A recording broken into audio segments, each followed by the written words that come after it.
Mr. Majority Leader. Thank you, Mr. President. I move a call of the Senate. Call of the Senate has been moved and properly sustained. Will the Sergeant please close the doors, allow no senators to leave, and return those who are absent from the chambers? Let's start now. Senators Baisley, Bridges, Buckner. Oops.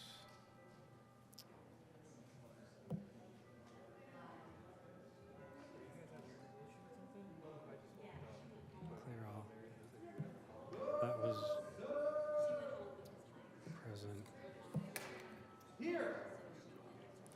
I don't know how this works. I don't know how this works.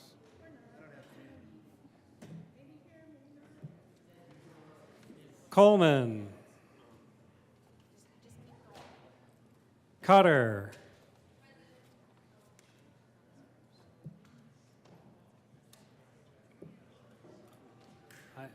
This doesn't work. Did I say Danielson? Danielson. Exum. Fields.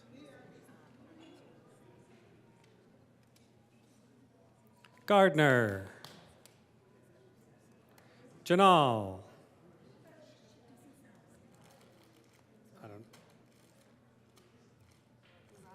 I've never done it this way before.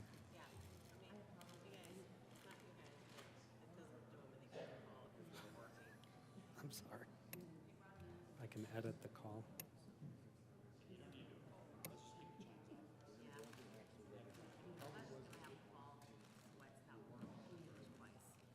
It's just my unfamiliarity with it.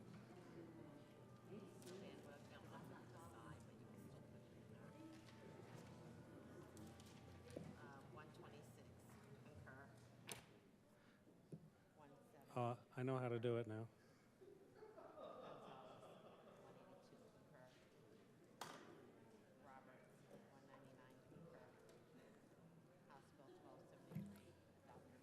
I figured it out if you want me to continue.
Is there a motion to raise the call?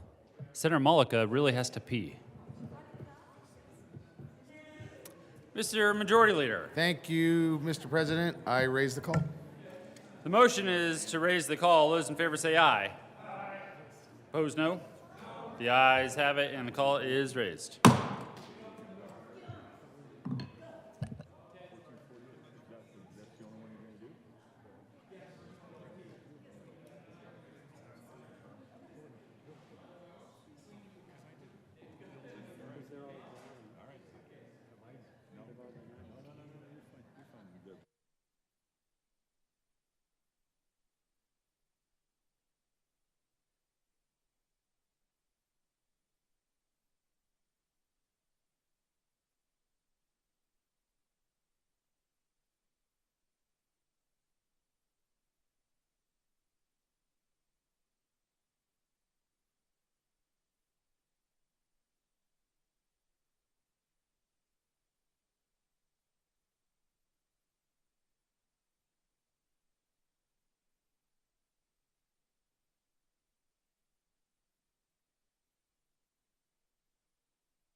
Committee reports. May 7, 2024, Committee on State Veterans and Military Affairs. After consideration on the merits of committee records following, House Bill 1292 be postponed indefinitely. Committee on Finance, after consideration on the merits, the committee recommends following, House Bill 1373 be postponed indefinitely. House Bill 1219 be referred to Committee on Appropriations. After consideration on the merits, the committee recommends the following, House Bill 1219 be referred to the Committee of the Whole with favorable recommendation.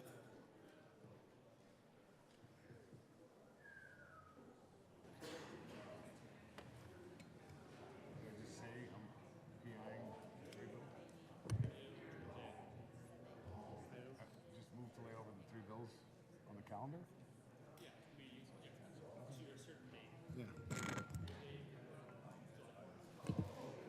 Mr. Majority Leader. Thank you, Mr. President. I move to lay over Senate Bill 130, House Bill 1230, and Senate Bill 107 until Thursday, May the 9th.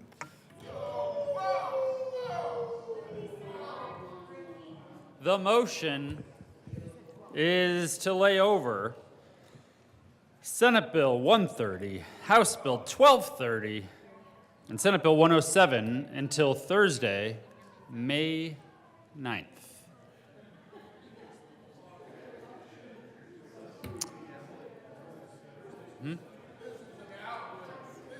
Is there any discussion? Seeing none, all those in favor, say aye. Aye.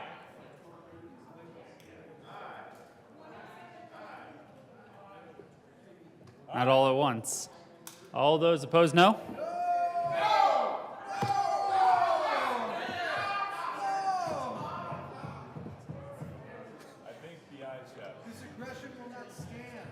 The ayes have it, and those bills are dead. Actually, no, they've been laid over until May 9th.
Senator Bridges. Thank you, Mr. President. I move the Senate resolve itself into the committee. Senator Bridges. We need the majority leader to I make move the that we motion first. proceed out of order for the consideration of. Try again. Try again. I move that we take up special order second reading of bills at the hour of. You need to name the bills. I don't have that list. Look, I can't make. Go the back motion to without the JBC, list. sir. Oh, Mr. here we go. Majority Thank you, Leader. Mr. President. I move that the Senate take up on special order second reading of bills, House bills. I'm doing it. I got it.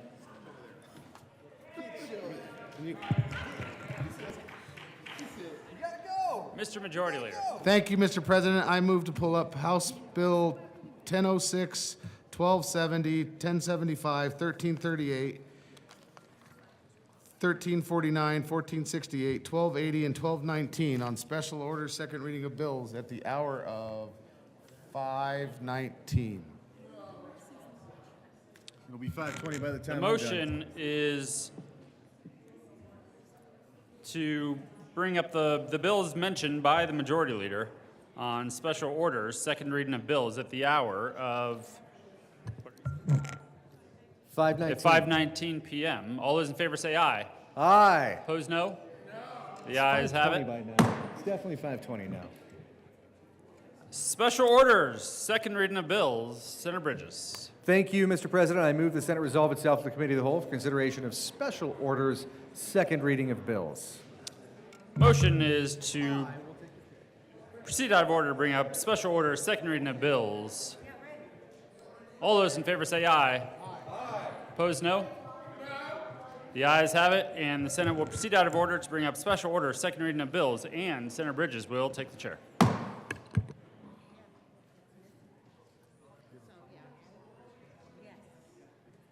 Hold on. I'm not.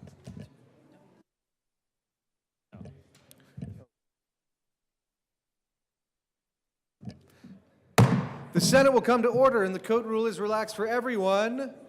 Senator Coleman?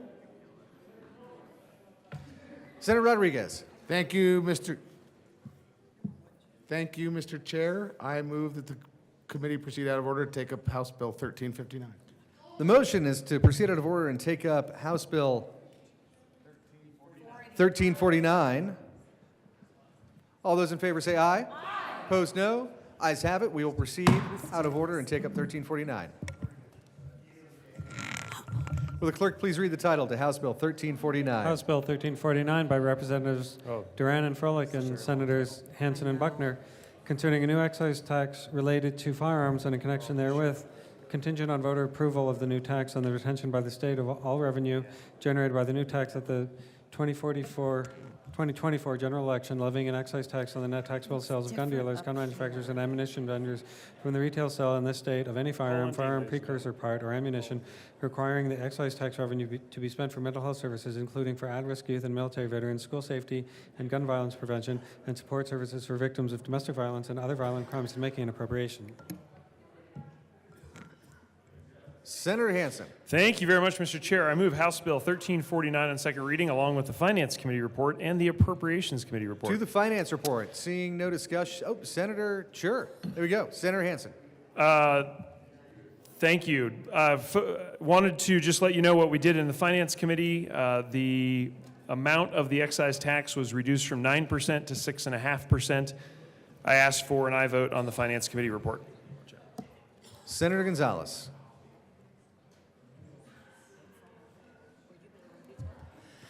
Thank you, Mr. Chair. I did not serve on this committee, but I do just want to express my disappointment at the decision to lower the amount of dollars available for victim services. Because I do think, certainly in the Judiciary Committee, we constantly and consistently hear about the dearth of funding that exists to support in a sustainable manner victims of crime, victims of gun violence, victims of domestic violence, and young people who are engaging in the very difficult task of learning how to navigate trauma and harm. And so I loved the re-engrossed version of this policy to sustainably fund victim services in this way. And I understand that in order for the policy to survive, that the threshold was lowered. And so in the spirit of survival, I just wanted to register that disappointment. Is there any further discussion of the Finance report? Seeing none, the question before us is the adoption of the Finance report. All those in favor say aye. Aye. Opposed, no. Ayes have it, and the Finance report is adopted. To the Appropriations Committee report. Thank you very much, Mr. Chair. In the Appropriations Committee, we made an adjustment in the disbursement of the total amount of excise tax collected if the voters approve this measure, adding $1 million for school safety, and that was added in appropriations, and I urge adoption of that committee report.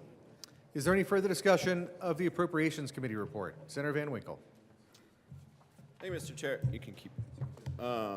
So at issue here is the Office of School Safety and the grant disbursement program, I do believe. And when it came to the Finance Committee from the House of Representatives, there was actually $10 million annually appropriated to the Office of School Safety, the grant program. And if you recall, this is a program that was funded at $30 million a year.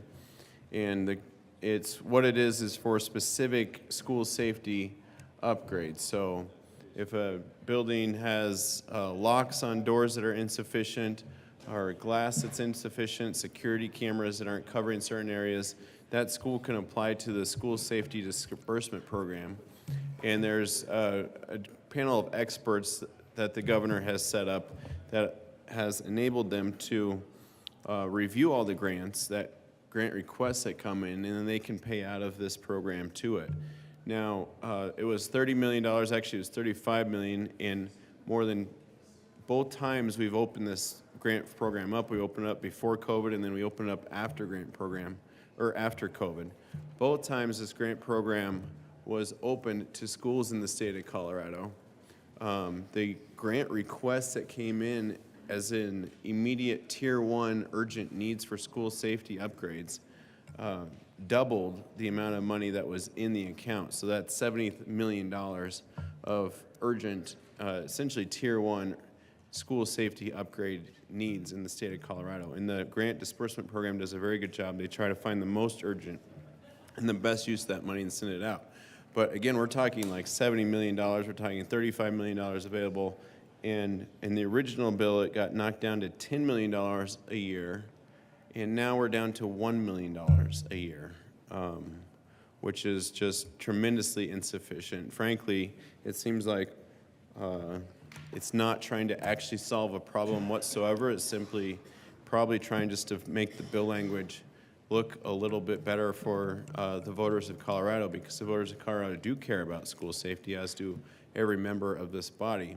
But to put just $1 million towards it when we're talking $70 million of needs, $30 million of needs, is far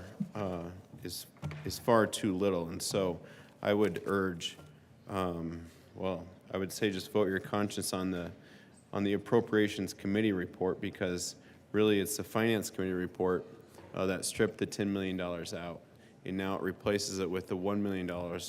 And again, I think it's just simply to put that term in there, the School Safety Disbursement Program, as kind of a tip of the hat that some of the money might be going towards this, but we're talking $40 million in out years that will be coming in here. And of that $40 million, only one for school safety. That just doesn't seem like nearly enough. So I would urge, I suppose, a no vote on this Appropriations Committee report, and ask the Appropriations Committee just to do better. If you're going to give school safety in the School Safety Disbursement Program, make them part of this bill, and make them truly a part of this bill, and make it something worthwhile. Thank you, Mr. Chair.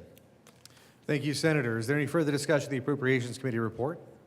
Seeing none, the question before us is the adoption of that report. All those in favor say aye. Aye. Opposed, no. Ayes have it, and that report is adopted. To the bill, Senator Buckner. Thank you, Mr. Chair. As you know, we have been working for the past 4 years to fill gaps in victims' services funding by national cuts to Victims of Crime Act. Since 2021, we have been able to fill smaller VOCA cuts through funding from the American Rescue Act, and for the first time, a small line item in the state budget. However, the cuts to this program are as high as 60%, which is anticipated. Just as funding from ARPA ends, these cuts will decimate programs. Anti-domestic violence programs and anti-sexual assault organizations will have to end programs, cut staff, and some, especially those in rural areas and those that are culturally specific, may have to close their doors.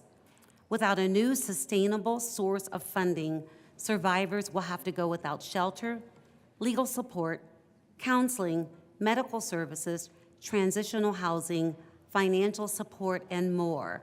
We want a way to sustain these services for victim services. These are not small things. These are things that save lives. We must meet this need, and we have found a way through this bill. The connection between firearms and violent crime is indisputable. However, we also understand that not everyone who owns a firearm commits a crime. This initiative will help us to educate the public about the impact of firearms on public health and safety while supporting the advocates across Colorado that will make serving survivors their life's work.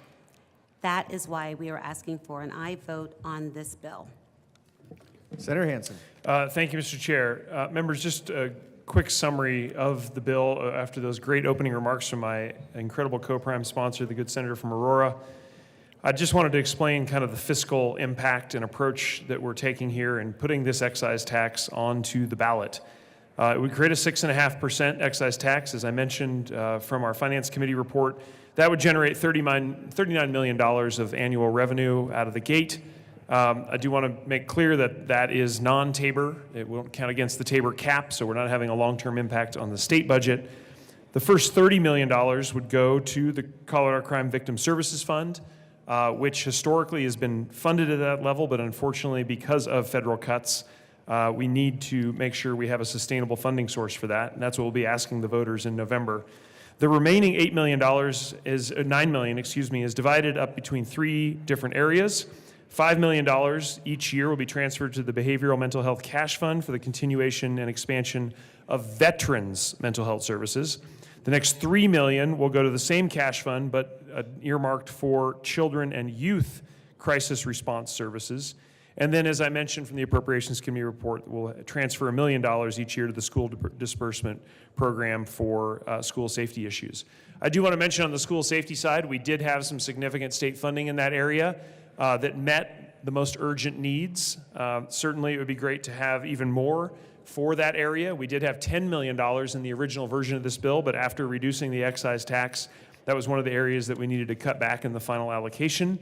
And so we did that in the Appropriations Committee. But I think we have a great balance here between the highest priority areas, and I think we've got a really solid proposal to put in front of the voters in November. And I urge an aye vote on 1349. Is there any further discussion? Senator Van Winkle. Thank you, Mr. Chairman. And just before we get into the discussion on the specifics of the bill in terms of the proper percentages and what ought to be taxed and what ought to be the language that goes to the voters of Colorado, let's talk about the premise of the bill just a bit, which is the Second Amendment to our Constitution is not a second-class right. It is a right that is equal to all others, and putting a tax, additional taxing on top of it, on top of already the heavy lift and the heavy requirements that this body continues to put on to the gun owners of Colorado and those that seek to defend their families and defend themselves in places that are dangerous, in times that are dangerous.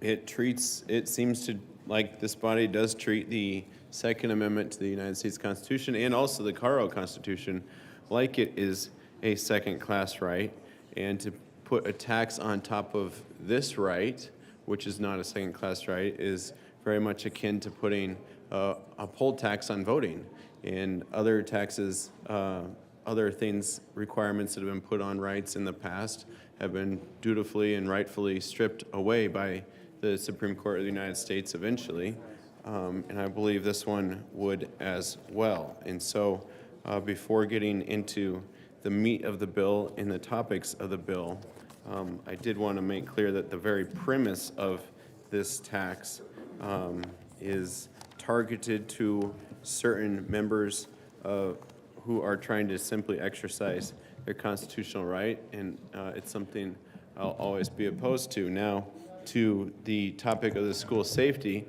now the bill was reduced, I believe, from 9% down to 6.5%, but the school safety funding was reduced by 90%. It went from 10 million down to 1 million. That's not equal in any sort of way. It's, again, it's not doing $1 million when it comes to physical school safety for the buildings of Colorado and for the things like training officers, training school teachers, training, building actual secure structures for the teachers and students of Colorado. $1 million does not go very far.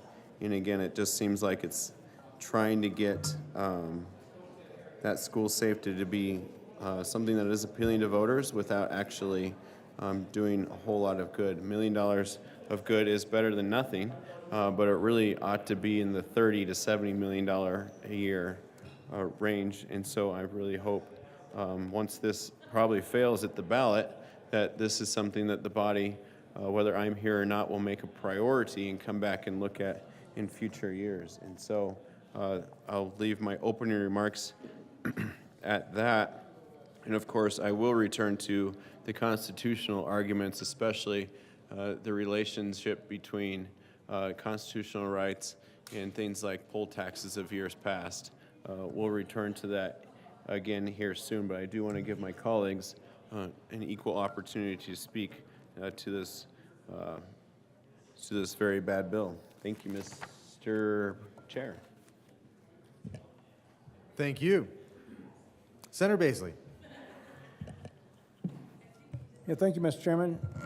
I'm saddened that we're back here talking about yet another nipping around the edges of basic constitutional rights. I'm just trying to imagine if it were any other of our constitutional rights, if we thought that speech was dangerous. Well, we hear that a lot, don't we? Speech is dangerous. So what if we were to tax speech? There are religions that we might think are dangerous. So how about a tax on religions as well, you know? Or how about the press? Well, we have a freedom of the press, but why don't we just start taxing the press? How about an 11% tax on every newspaper sold? And so on and so forth. Because that's what this is. We tend in this building to treat the healthy and to tax the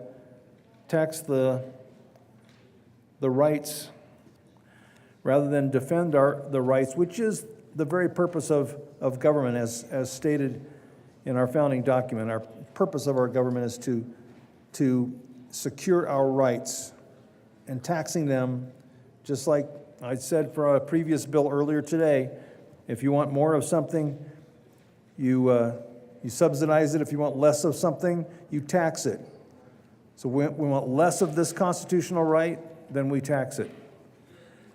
You know, my district is a rural district, comes up with 6 whole counties and the rural parts of 2 large counties. And the culture of those rural folks is it's a different world than when I cross when I cross C-470 on my way up here to the Capitol. The world changes. It's a different world coming from my rural world into here, and that is lost, I think, in much of the conversation, and certainly in bills such as this. And I'd like to have that recognized, and I want to recognize that in a written way.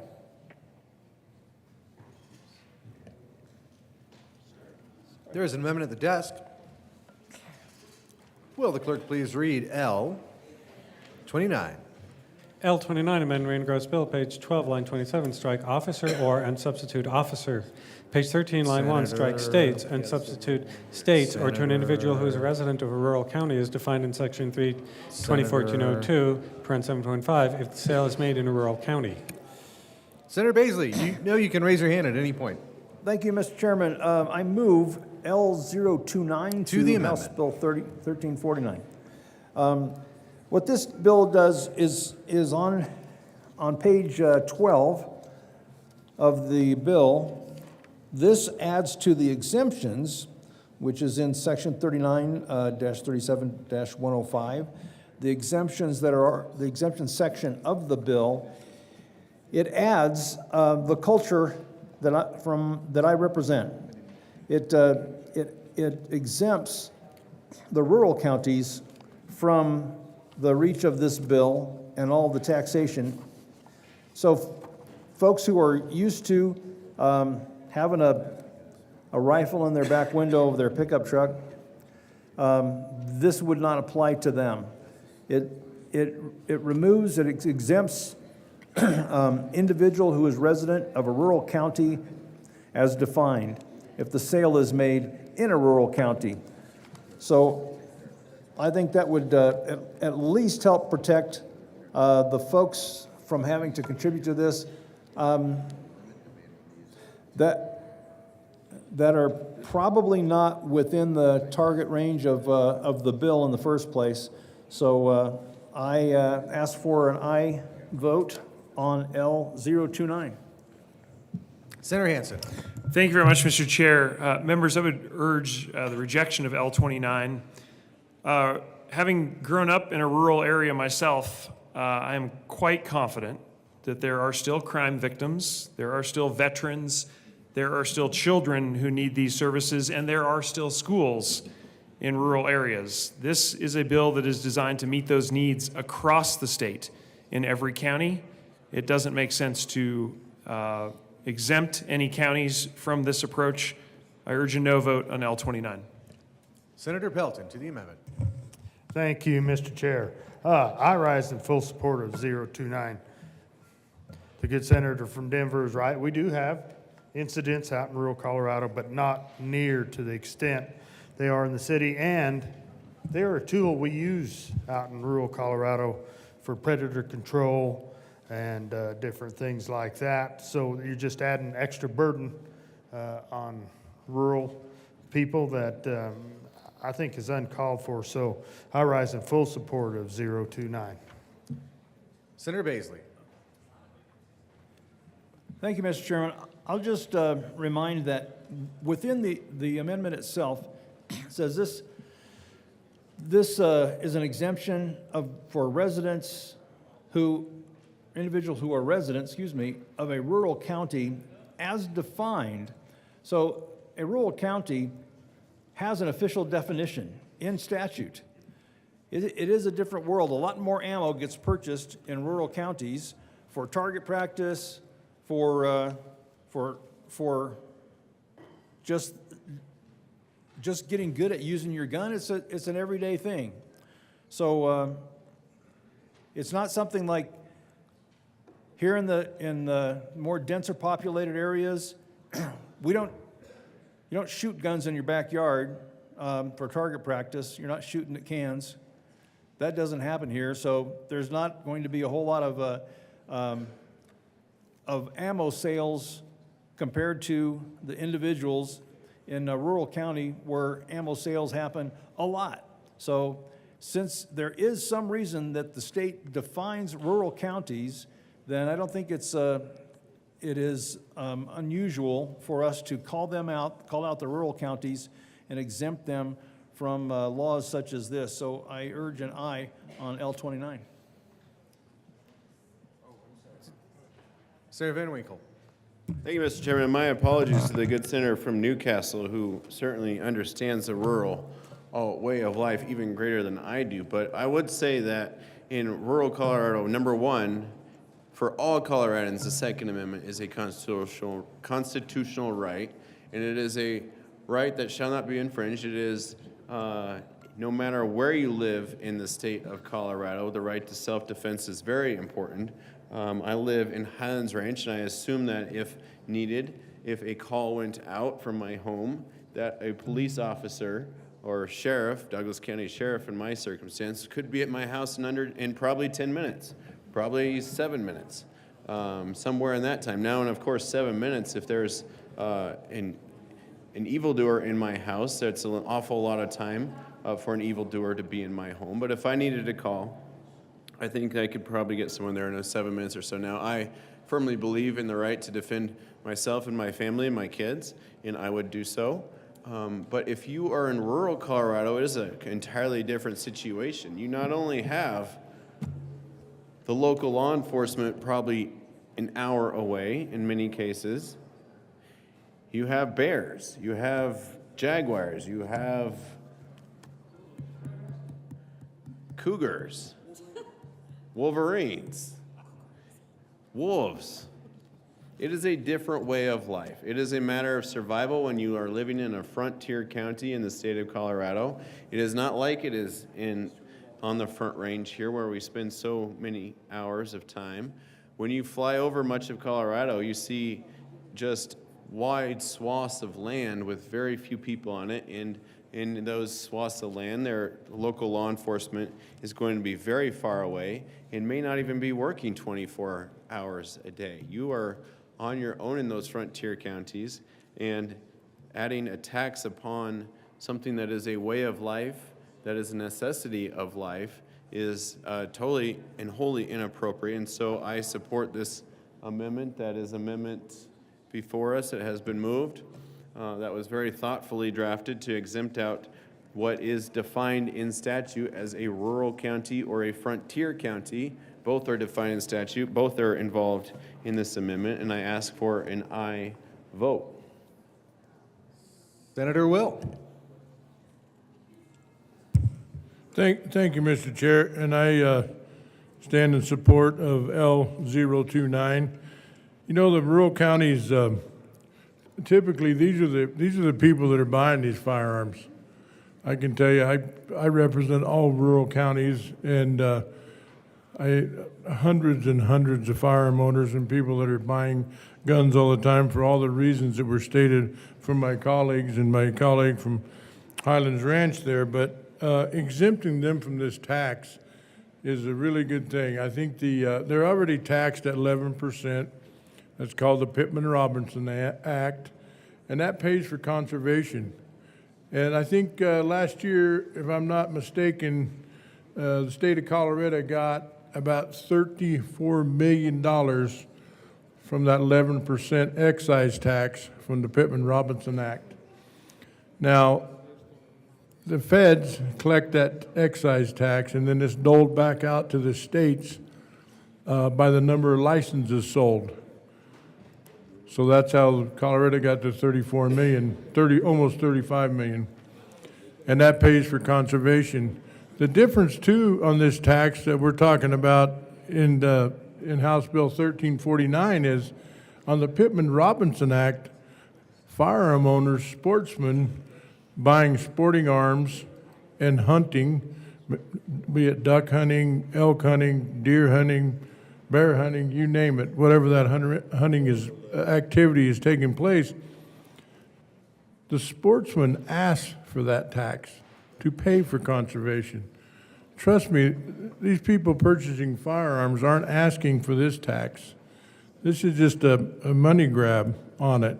And with these rural counties, I think exempting them and the sales that are made in a rural county, I can tell you the sales made in a rural county, I don't know the percentage, I'm guessing, but 90% of that, of those firearms that are bought that you're trying to tax, are going to be used as sporting firearms and used in the field, duck hunting, elk hunting, deer hunting, whatever type of hunting activity, turkey hunting. We just got done with the big turkey season, and I can tell you, when I started my career, it's hard to find a turkey hunter now. Every drainage is full of them. So it's a growing sport. All these sports are growing. And this doesn't even begin to cover 4-H shooting sports, high school trap and skeet clubs, private trap and skeet clubs. This is on ammunition and those firearms. You know, when you start throwing a tax on that, let's say that you're quite a professional skeet shooter or trap shooter. Do you know what a Perazzi shotgun costs? $30,000 to $40,000. $30,000 to $40,000 for a Perazzi over and under shotgun. Now, trust me, most of our youth and these kids are out involved in shooting sports. They are shooting $1,500 to $4,500 shotguns.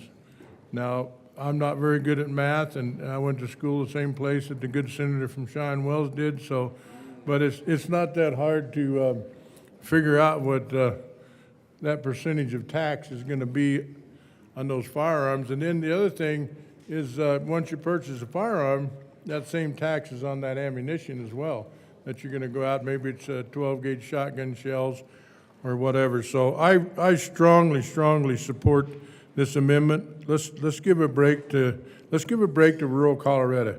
I think it'd be a good thing to show a good faith effort to say, hey, rural Colorado, you count. There's many other things in this bill where rural Colorado feels they get left out on lots of bills and lots of things that are urban dominated in this legislature here. Let's throw them a bone with this amendment. I strongly supporting L029. Senator Baisley.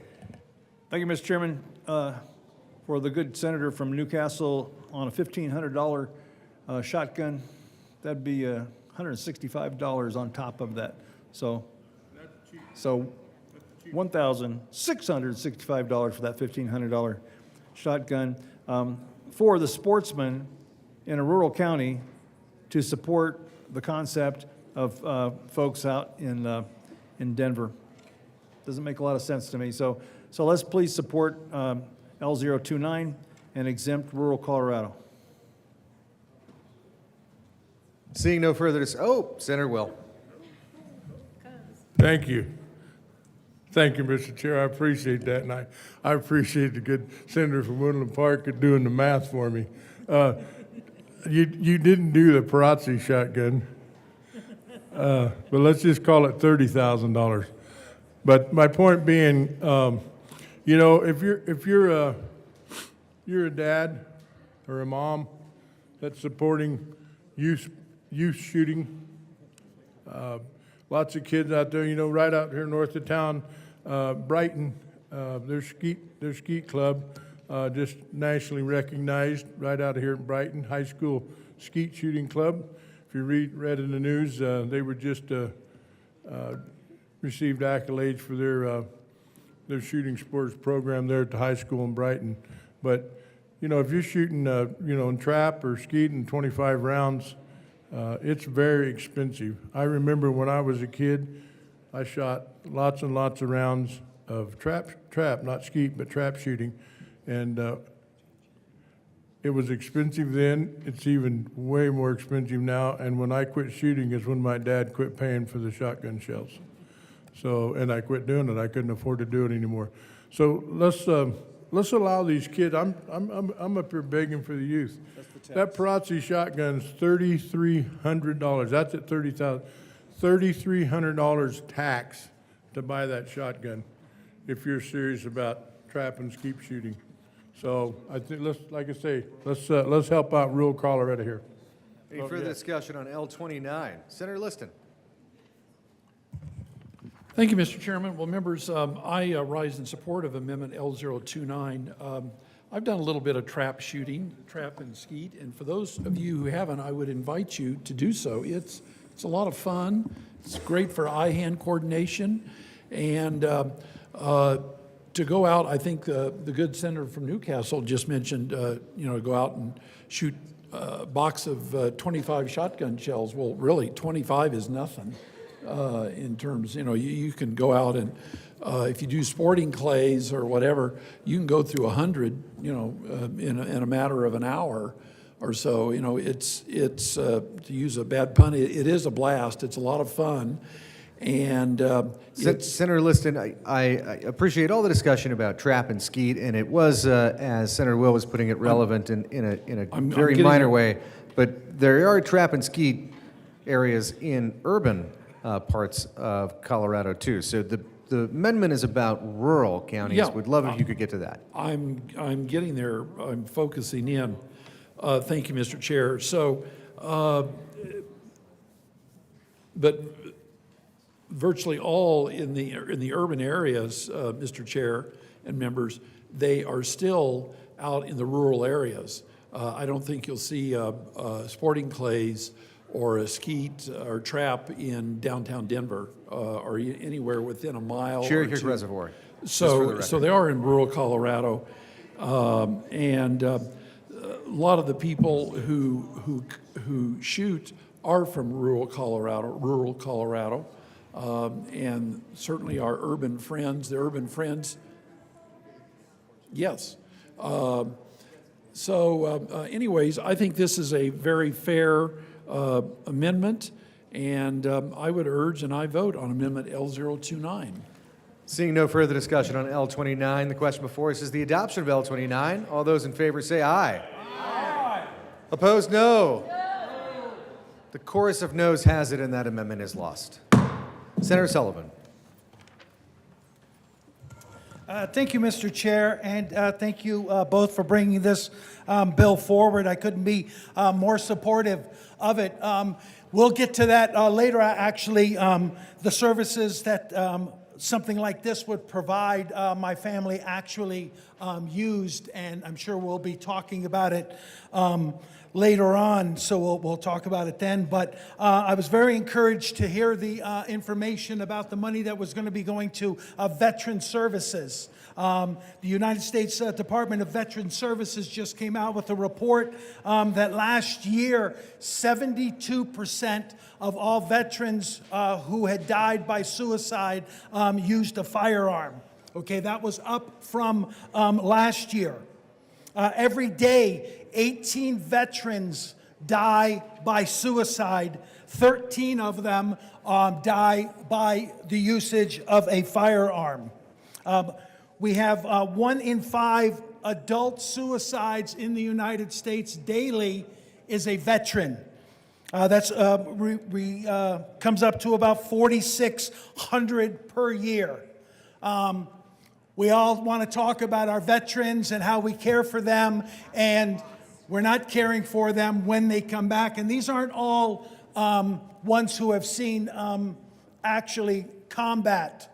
These are the others who have been assisting those people through it. And now, with women being more a part of our armed forces, in the last 20 years, the rate of female veteran suicides has increased from 9% to 42%.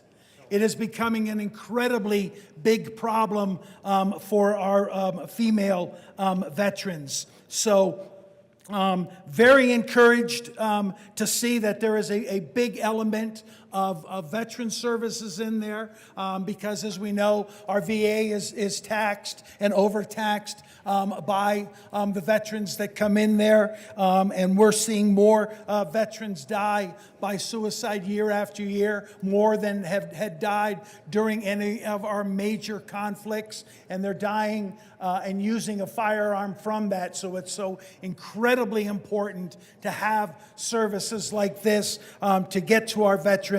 So I would ask everybody for a resounding yes vote on House Bill 24-1349. Is there any further discussion? Senator Van Winkle. Yes. Thank you. Senator Thank Buckner. you. Thank you so much. Well, I want to clarify something. This is an excise tax, such as taxes on cigarettes, such as taxes on gasoline, an excise tax. And earlier, my good friend from Woodland Park mentioned something about a poll tax. Do y'all know what a poll tax is? Well, let me tell you, if you don't know what a poll tax is, I'm going to tell you. Payment of a poll tax was a prerequisite to the registration for voting in a number of states until 1965. I was a little bitty girl back in 1965. That's how long ago it was. This tax emerged in some states of the United States in the late 19th century as part of the Jim Crow laws. We all know what those laws were. You'd have to have a literacy test, fraud and intimidation, trying to turn African Americans away from the polls until the Supreme Court struck it down in 1915. So I want to make it clear, this is an excise tax, and the money will go to those who need behavioral health, who need assistance, for those survivors who need help getting through these tragic events. That's what this tax is for. Nothing else. We're not trying to keep people from voting. This is going to go to the ballot, and the citizens of Colorado will make the decision on if we should move forward with this. It's going to the ballot. But let's not call this a poll tax. Senator Van Winkle. Thank you, Mr. Chairman, and I don't think, I won't put words in the mouth of the good senator from Woodland Park, and I made a similar point, and the point surrounded the idea that the chief role of government is to recognize and preserve our inalienable rights, that government does not create the rights and it must not try to encroach or reduce those rights or stand in the way of them. And the way this topic about poll taxes came up is because, of course, a good senator is exactly right that after, let's see, that those poll taxes were put in place in order to prevent someone's right to vote.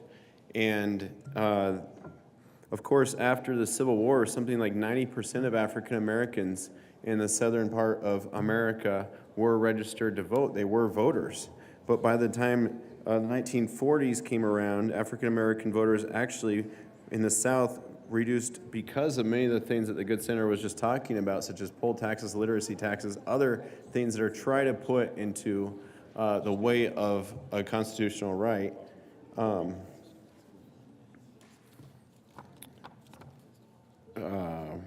Sorry, I was distracted by talk around me. The voters in the South of the African Americans had reduced to almost like 3% or something ridiculous because things were put in the way. So the question is just a constitutional right. Now, to the topic of veterans, I do have an amendment, actually, and I do think that veterans, they have served our country well. I do think they should be exempted from having to pay additional taxes to exercise their Second Amendment rights, and therefore I present an amendment. There's an amendment at the desk. Will the clerk please read 1-7?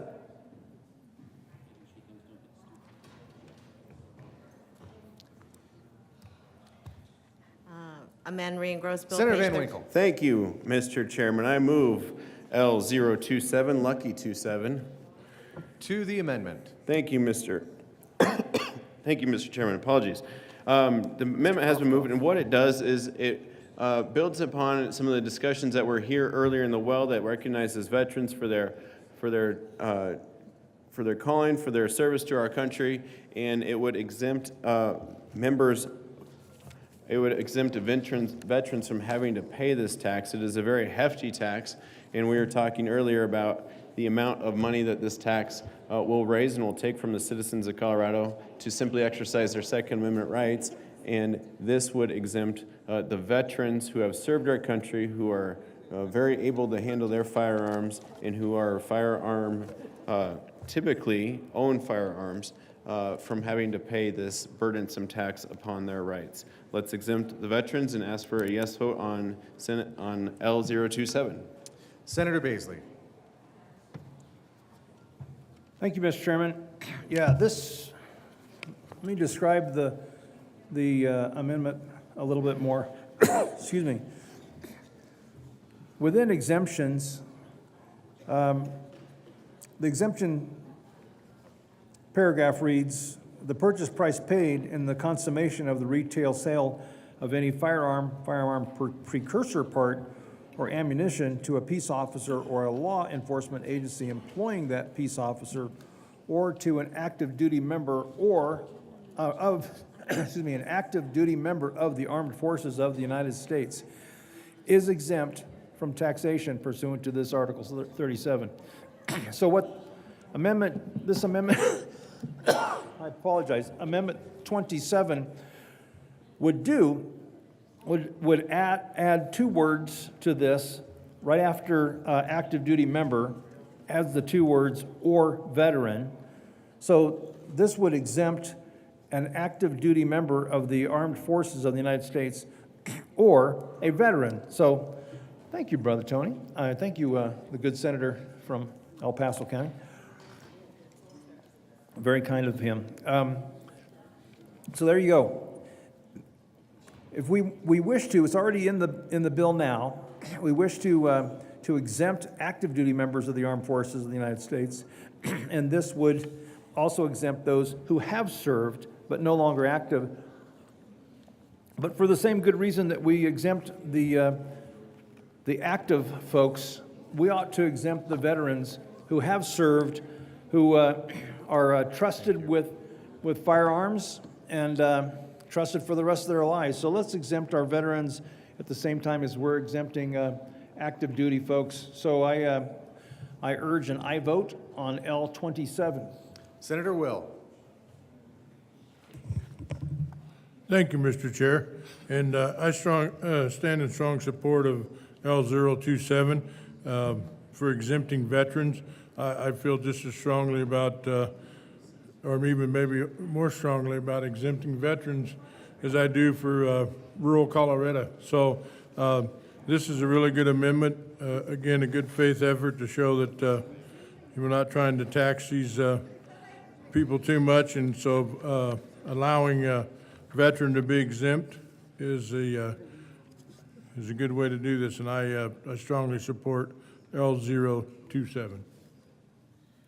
Seeing no further discussion, the question before us is the adoption of L027. All those in favor say aye. Opposed, no. The noes have it, and that amendment is lost. Senator Van Winkle. Thank you, Mr. Chairman. Well, I'm very sad to see that veterans will be forced to pay this burdensome tax. Well, if we can't exempt all veterans, then perhaps those individuals who have received the Medal of Honor. There's an amendment at the desk. Will the clerk please read L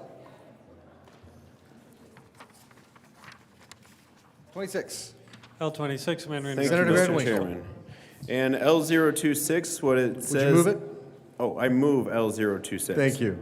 And there's a list in the bill of who is exempt from the bill. I tried to add all veterans into the bill. That effort was unsuccessful, so now I'm trying to add an individual who has received the Medal of Honor in the name of the United States Congress in recognition of the individual's service in any branch of the United States Armed Forces. So any member of the Armed Forces who have received the Medal of Honor. I ask for a yes vote. Let's not make our Medal of Honor veterans pay this burdensome tax. Is there any further discussion? Seeing none. Baisley, Senator Baisley, do you want to talk? Senator Baisley. Why, thank you, Mr. Chairman. So, yeah, this, a Medal of Honor recipient, along the lines with a veteran, as we just talked about, and I should have brought that water that the good senator from El Paso County had brought me earlier. Yeah, we count on these amazing heroes who sacrifice all to defend our liberties, and we give them lethal force. We equip them and we train them in the use of lethal force. So whether they're active or whether they're just a veteran at this point, but especially imagine the veterans who have received a Medal of Honor. Now, that's not a lot of people, but it's certainly folks that deserve our recognition and deserve our trust to buy all the arms and firearms that they want without taxing the bejeebers out of them at the same time. So just as an added measure of respect, let's exempt our Medal of Honor winners and vote for L26. Is there any further discussion? Seeing none, the question before us is the adoption of L26. All those in favor say aye. Opposed, no. Noes have it, and L26 is lost.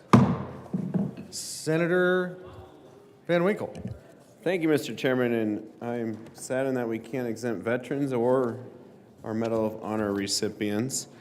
Perhaps we'll have better luck with another exemption, which I will present to the desk.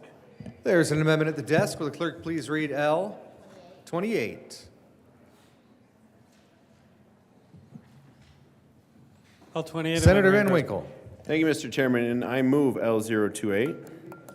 Thank you, Mr. Chairman. What this amendment would do is it would allow the tax would be suspended in the event that there is a declared state or national emergency. And the logic here and the reasoning here is because when there is a national emergency or a state emergency that's happening, law enforcement, of course, could be preoccupied for hours, if not days and weeks on end, or even unable to get to certain parts of Colorado. And this would just be a simple, small thing that would be enacted so that firearms would be slightly more affordable during those perilous times that could be facing a community here in Colorado. I ask for a yes vote on L028. Is there any further discussion? Senator Will. Thank you, Mr. Chair. I really support L028. I think this exemption and this amendment actually really talks about the Second Amendment right. So in these times when there's a declared national emergency or community defense efforts, this is why we have a Second Amendment right, or a good portion of it. So this amendment makes a lot of sense to me, and strongly support it. Is there any further? Yes, Senator Buckner. We appreciate this thought to support community defense efforts during a declared state of national emergency, but I am still asking for a no vote on this amendment. Is there any further discussion? Seeing none, the question before us is the adoption of L28. All those in favor say aye. Aye. Opposed, no. The noes have it, and that amendment is lost. Senator Van Winkle.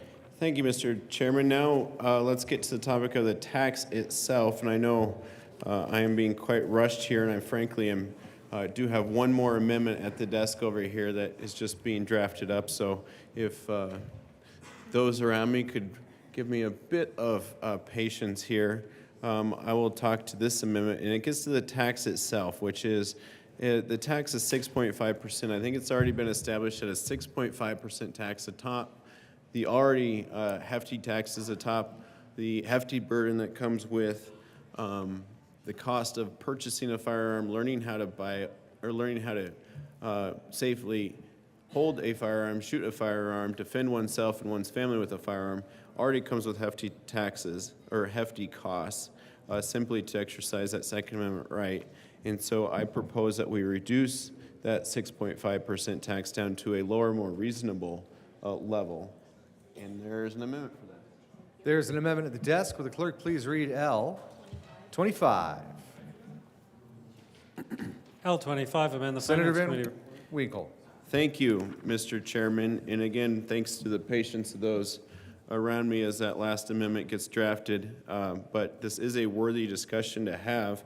And it's that the 6.5% tax really is extremely burdensome, especially when we're talking about something that is as valuable as a vehicle, it turns out. It sounds like the good senator from Newcastle was talking about some of the more expensive guns that sportsmen use, that young people use while they're learning, while they're in competition, while they're training for the Olympics and things like the such. I imagine a lot of people in the state of Colorado will simply just drive a short distance to a neighboring state that doesn't have as burdensome as taxes or as crazy as standards like 3-day waiting periods and other things that are largely unconstitutional. But for those that live in Colorado, work in Colorado, purchase their firearms in Colorado, this 6.5% tax, if the voters were to approve it, would be extremely burdensome. And so I move L025, To the amendment. and that amendment would reduce that 6.5% tax down to 2.5%. And I appreciate a yes vote on this amendment to make it slightly less burdensome. And frankly, for the voters of Colorado, I imagine it would make it a little bit easier to pass this on the ballot this November. And so I would urge the majority to consider it very thoughtfully. To the Van Winkle amendment proposing a 2.5% tax. Any further discussion? Seeing none. Oh, Senator Van Winkle. Thank you, Mr. Chairman. I do believe there are folks that would like to speak to lowering. I saw no this hands. burdensome I'm watching. tax, so I will speak to it in even more detail. Now, if you look at the fiscal note here, it started out at over $50 million, and that was when the tax was slated to be, I believe it was 9%, if I'm not mistaken. Yeah, 9% tax on all firearms, ammo, and the like. And that was slated to bring in over $50 million a year, $51 million in revenue to the state of Colorado. It was reduced just actually, I believe it was yesterday, and adopted here today. So officially it was reduced just moments ago down to 6.5%. And that will still bring in a large amount of money into the state of Colorado. It'll bring about $36 million into the state of Colorado. And I propose that that is still a large amount to be taken from the people of Colorado, simply exercising their constitutional rights, and that we should lower that amount to make it less burdensome and allow freedom to reign, allow the constitutional rights of Coloradans to be able to exercise freely without overly burdensome government getting in the way, as we often try to do, especially for law-abiding gun owners. This tax, again, will do nothing to impact crime. It will do nothing to help the crime problem in the state of Colorado. In fact, it'll make it worse because for many people in many communities who are trying to purchase a firearm to defend themselves and their families, it will make that purchase even more unaffordable and will leave even more families at risk. And so I bring this forward, this amendment forward, which is L. 25. Oh, thank you. I'm still on 25. And I ask for a yes vote on L25 to reduce this burdensome tax. Is there any further discussion? Senator Will. Thank you, Mr. Chair. And I stand in strong support of L25. I mean, I like some of the previous amendments we ran better, you know, exempting veterans, exempting rural Colorado. We give you the examples of what this excise tax costs to firearm purchasers. But I also stand in support of this amendment because it's going from 6.5 to 2.5. So that we didn't. A good senator from Woodland Park didn't do the numbers on that, but you know, that's a substantial savings to our people that are buying these firearms. So I stand in strong support of L025. Is there any further discussion? Seeing none, the question before us is the adoption of L025. All those in favor say aye. Aye. Opposed, no. No. Noes have it, and that amendment is lost. There is an amendment at the desk. Will the clerk please read L30? L30, amend re-engross Senator bill, Van please. Winkle. Thank you, Mr. Chairman, and I move L030. To the amendment. Thank you, Mr. Chairman, and my sincere thanks for the patience. I know time is short on this, I guess, Sine Die Eve, it would be called. Sine Die Eve, and there are many bills to be heard tonight. I hope there are several bills that are not heard tonight. And I really hope that is the case because there are some other bad bills out there that would love to see go away for the good people of Colorado. But in the meantime, Mr. Chairman, did I move L030? You have indeed. We're getting Okay. better at this, Senator Van Winkle. L030 adds, we tried to add veterans to the exemption of this tax. We tried to add Medal of Honor recipients, and we tried to exempt it during times of emergency. Unfortunately, that didn't work. However, there is one class of people I think that is very in need of relief from this overly burdensome large tax, and that is victims of domestic violence. And Mr. Chairman, I ask for a yes vote to exempt out if a person is facing a horrific situation in their life in need of self-defense, and is a victim, has become a victim, so they already are a victim, actively a victim of domestic violence. It would exempt that person from the tax and make it slightly more affordable for them to be able to defend themselves and their children. Senator Baisley. Just a quick note, folks. You can probably smell it, and you probably know already, but there is food available here for dinner. So, Senator Baisley, Van Winkle, if you'd like to go eat, please, by all means. Food is available. Senator Baisley. Thank you, Mr. Chairman.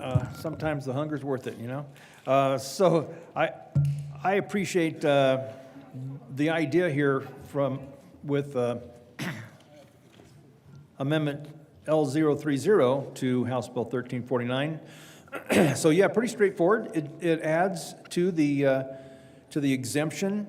It adds a victim of domestic violence as being exempt from having to pay this excise tax on weapons, on firearms, and ammunition, which to me goes to the kind of the crux of this whole thing of who we are taxing in this case, in this bill, and is that really an appropriate thing to do? Because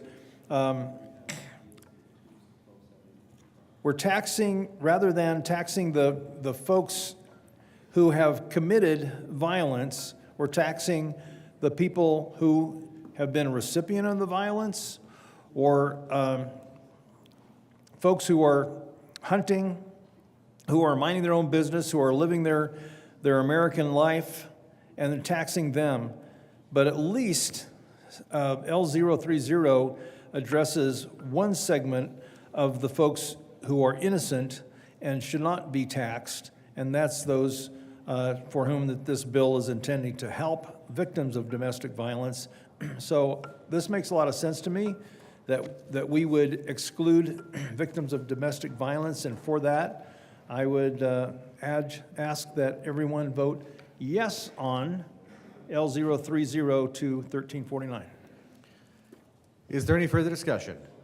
Seeing none, the question before us is the adoption of L030 on House Bill 1349. All those in favor say aye. Aye. Opposed, no. No. Noes have it, and that amendment is lost. To the bill, Senator, oh, you're both so polite. Senator Buckner. Mr. Chair, I really appreciate this debate that we're having.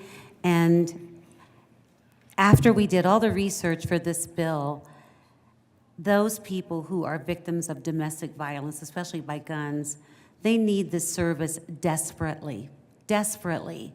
The stakeholder process for this bill was long, deep, and wide. And those people who are victims will tell you that they don't mind paying this excise tax. And I'm not saying I am against anyone who has a gun, I'm not. But I am against those who have been killed by guns, what they've gone through with no services attached. So that's why this bill is so important. But I really appreciate the polite debate that we've had on this bill. But I'm still asking for an aye vote. Senator Will. Thank you, Mr. Chair. And we went through the whole gamut of who should be exempt, from our rural Coloradans to our veterans to our Purple Hearts to those that victims of crime and domestic violence.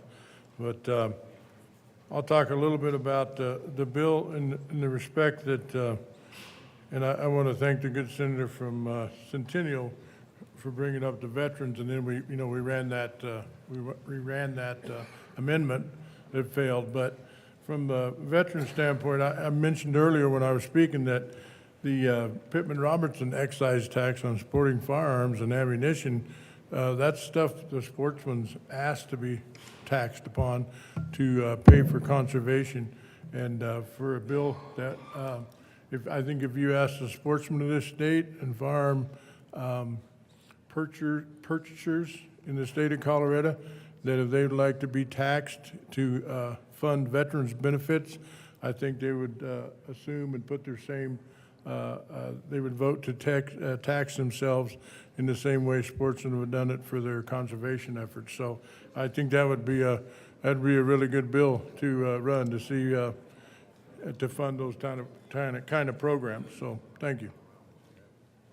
Senator Van Winkle. Thank you, Mr. Chairman. I do know my time is limited, so I thank you. And I just want to make two final concluding points here, and I could talk all night on this, would be happy to if given the opportunity. But I would point out that criminals are the ones that create victims, and criminals will not be paying this tax that benefits the victims, because criminals, they steal their guns, they get them from the black market.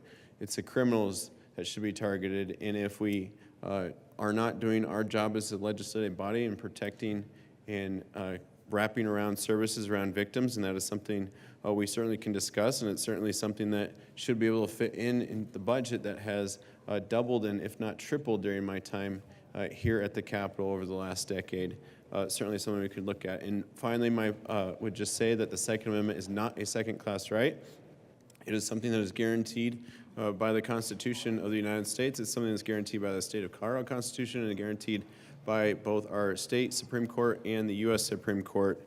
That is not a second-class right that can be treated differently than the other rights, such as freedom of speech, freedom of vote, freedom of press, freedom of religion, et cetera, et cetera. Thank you, Mr. Chairman. Thank you. Senator Gardner. Thank you, Mr. Chair. Well, members, I haven't prepared any amendments to this bill, and I haven't come down to talk about any of the amendments to the bill. I could talk all night without any amendments, as you know, and may yet, depends on whether the notion strikes me. When I see a bill like this, a tax, a fairly sizable tax on a product of any sort that's available throughout the country, I'm always reminded of that great Seinfeld episode in which Kramer and I think Newman, you have to say Newman, decide that they're going to do black market cigarettes up there on the East Coast because there's a price differential. There's a price differential between states with a very short drive. And I look at this bill and I say, well, you're going to add 9% excise on firearms and ammunition in Colorado. And it also reminds me of my friend, the former senator, soon we hope to be congressman from Sterling, who said that given a price differential of some sort that we had, that if you live in Sterling, you'll just drive to Nebraska. And while you're up there in Nebraska for your feed, whatever it is that is the differential, I don't remember what it was, you'll pick up a handgun or a rifle or a shotgun, because why would you buy one in Colorado if it was 9% more? And you know, it's a commodity that is into the hundreds and perhaps thousands of dollars. You know, I can't call off all the cities, but places like Cheyenne, Wyoming, and Raton, New Mexico, or Moab, I don't know what's over in the Oklahoma Panhandle, But, you know, it's not like you live in Central Texas and you have to drive hundreds of miles to get to the next state. It's a couple hundred miles to get to the nearest state line, get to Arizona, New Mexico. We don't actually border Texas. Oklahoma, Kansas, Nebraska. And while you're there, pick me up a handgun. And you say, well, we have laws about transferring on all of that. Well, if you think you can enforce that, you're a bit naive. The other thing about this is that a bill like this always causes me, and I've talked about this a lot this year, seems like we want to raise revenue to deal with the harm that people believe comes from the product. And so we're going to create programs and all this revenue and everything else. So we need people to keep buying guns. Kind of like we need people to keep gambling. We need people to keep smoking.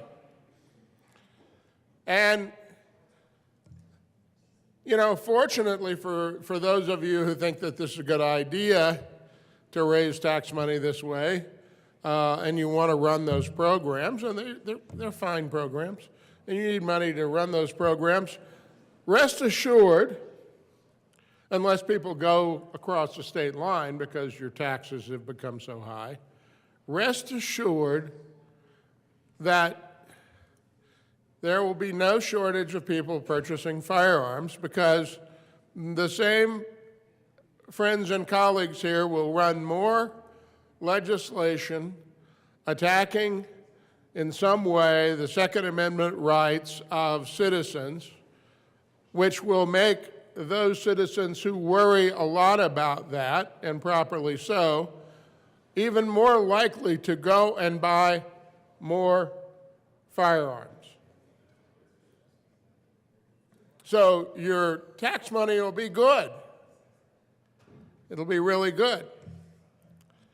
Now, of course, just as a final thought about this, seems the notion didn't strike me to talk for an hour up here. I guess I was having dinner and I want to finish it.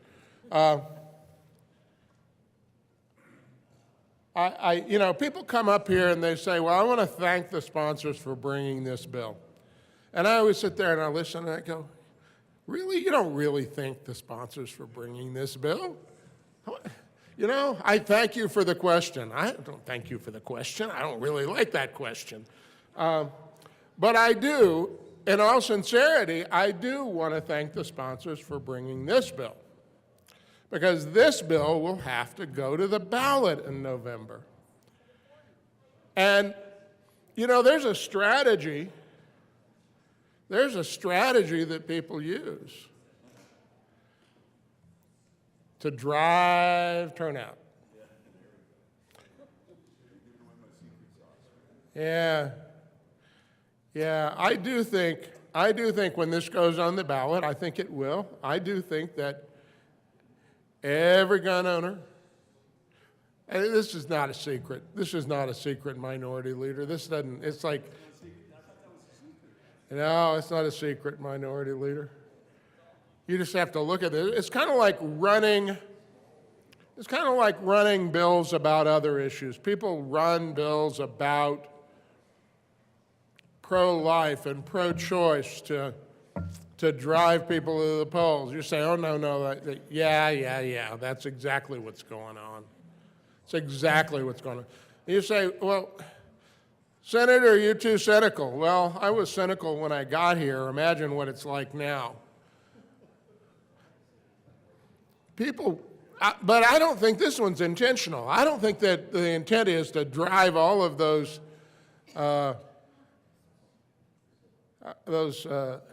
firearms owners to the polls in the fall when they could be out there. Well, of course, you can get your ballot by mail now, so it's all good. You don't have to worry about messing up your hunting trip to be at the polls anymore. So I want to thank you for carrying this bill. I want to thank you, and that is sincere. It is not idle. I want to thank you for carrying this bill because I think the firearms manufacturers and dealers and associations and clubs and I think we'll have, worry about election integrity. Well, we worry about it in El Paso County, but when we have 110% turnout down there,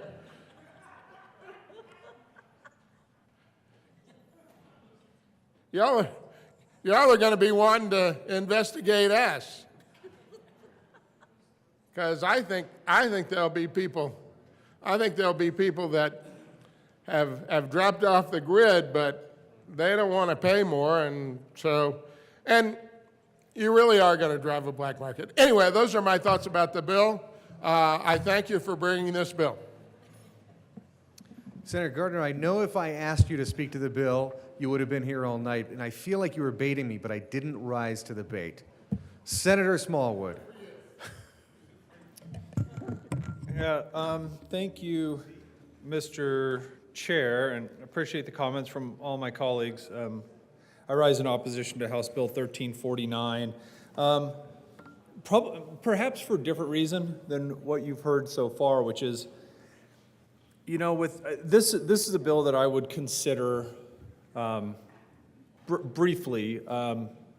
This is another bill that I think most folks would say challenge our Second Amendment rights. Some folks might say it doesn't. I believe this bill challenges our Second Amendment rights, and I believe there have been several bills that we've seen this year that challenge our Second Amendment rights.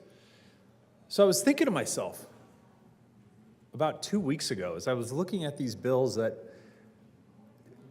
once again are kind of nibbling around the edges of gun ownership, of gun purchasing. I'm thinking to myself, why in a state house where the majority party controls the Senate, the majority party controls the House, majority party controls the governor's office, executive branch, why are we nibbling around the edges? And here's the only conclusion that I could come to. And I should start by saying, I don't think my colleague, Senator from Aurora, has anything to do with my suspicions here. I really don't.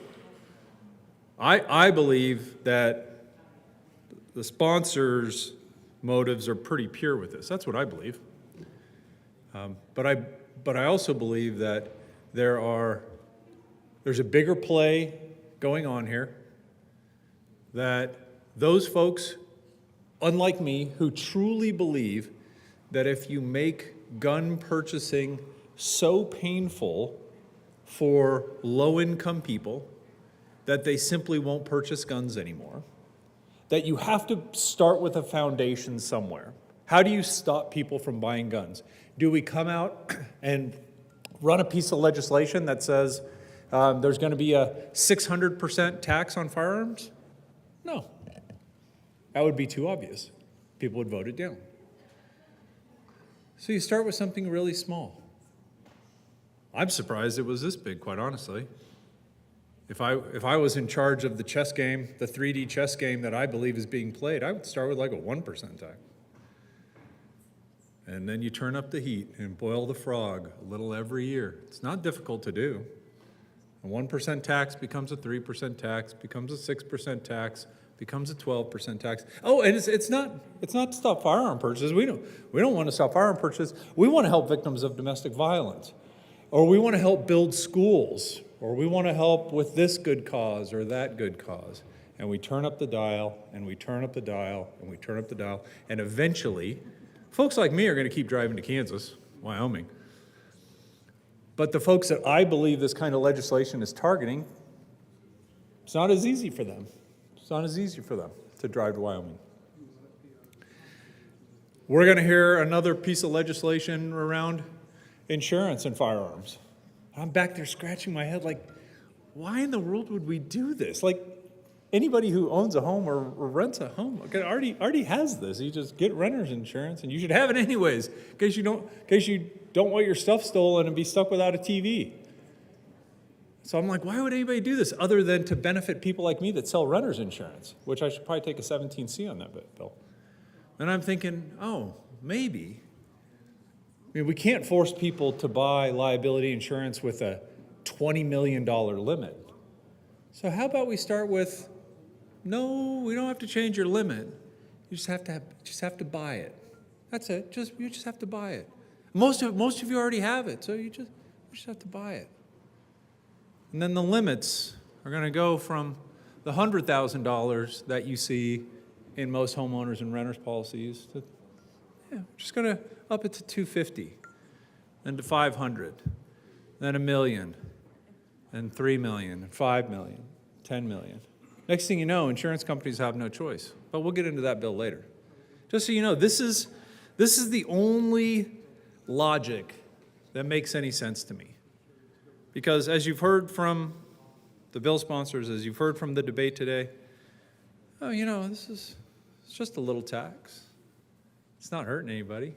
And it's for a good cause. It's for a necessary cause. It's not a good enough cause for us to actually go to the JBC and ask for any money. It's not that important of a cause. It's not important enough to run a bill and have an appropriation. So it's important, but not important enough to rise to the level of the other things we've talked about. So buckle up again when it comes to attempting gun ownership or gun purchasing in this state. Because as far as I can see, the citizens of Colorado who want to own or purchase a firearm are that frog that's about to be boiled. And I would encourage a no vote on House Bill 1349. Is there any further discussion? Seeing none, the question before us is the adoption of House Bill 1349. All those in favor say aye. Aye. Opposed, no. The ayes have it, and that bill is adopted. Senator Winter. They don't. Thank you, Mr. Chair. I move that we proceed out of order and hear House Bill 1280. The motion is to proceed out of order for House Bill 1280. All those in favor say aye. Aye. Opposed, no. Ayes have it, and we will proceed out of order for House Bill 1280. Will the clerk please read the title to House Bill 1280?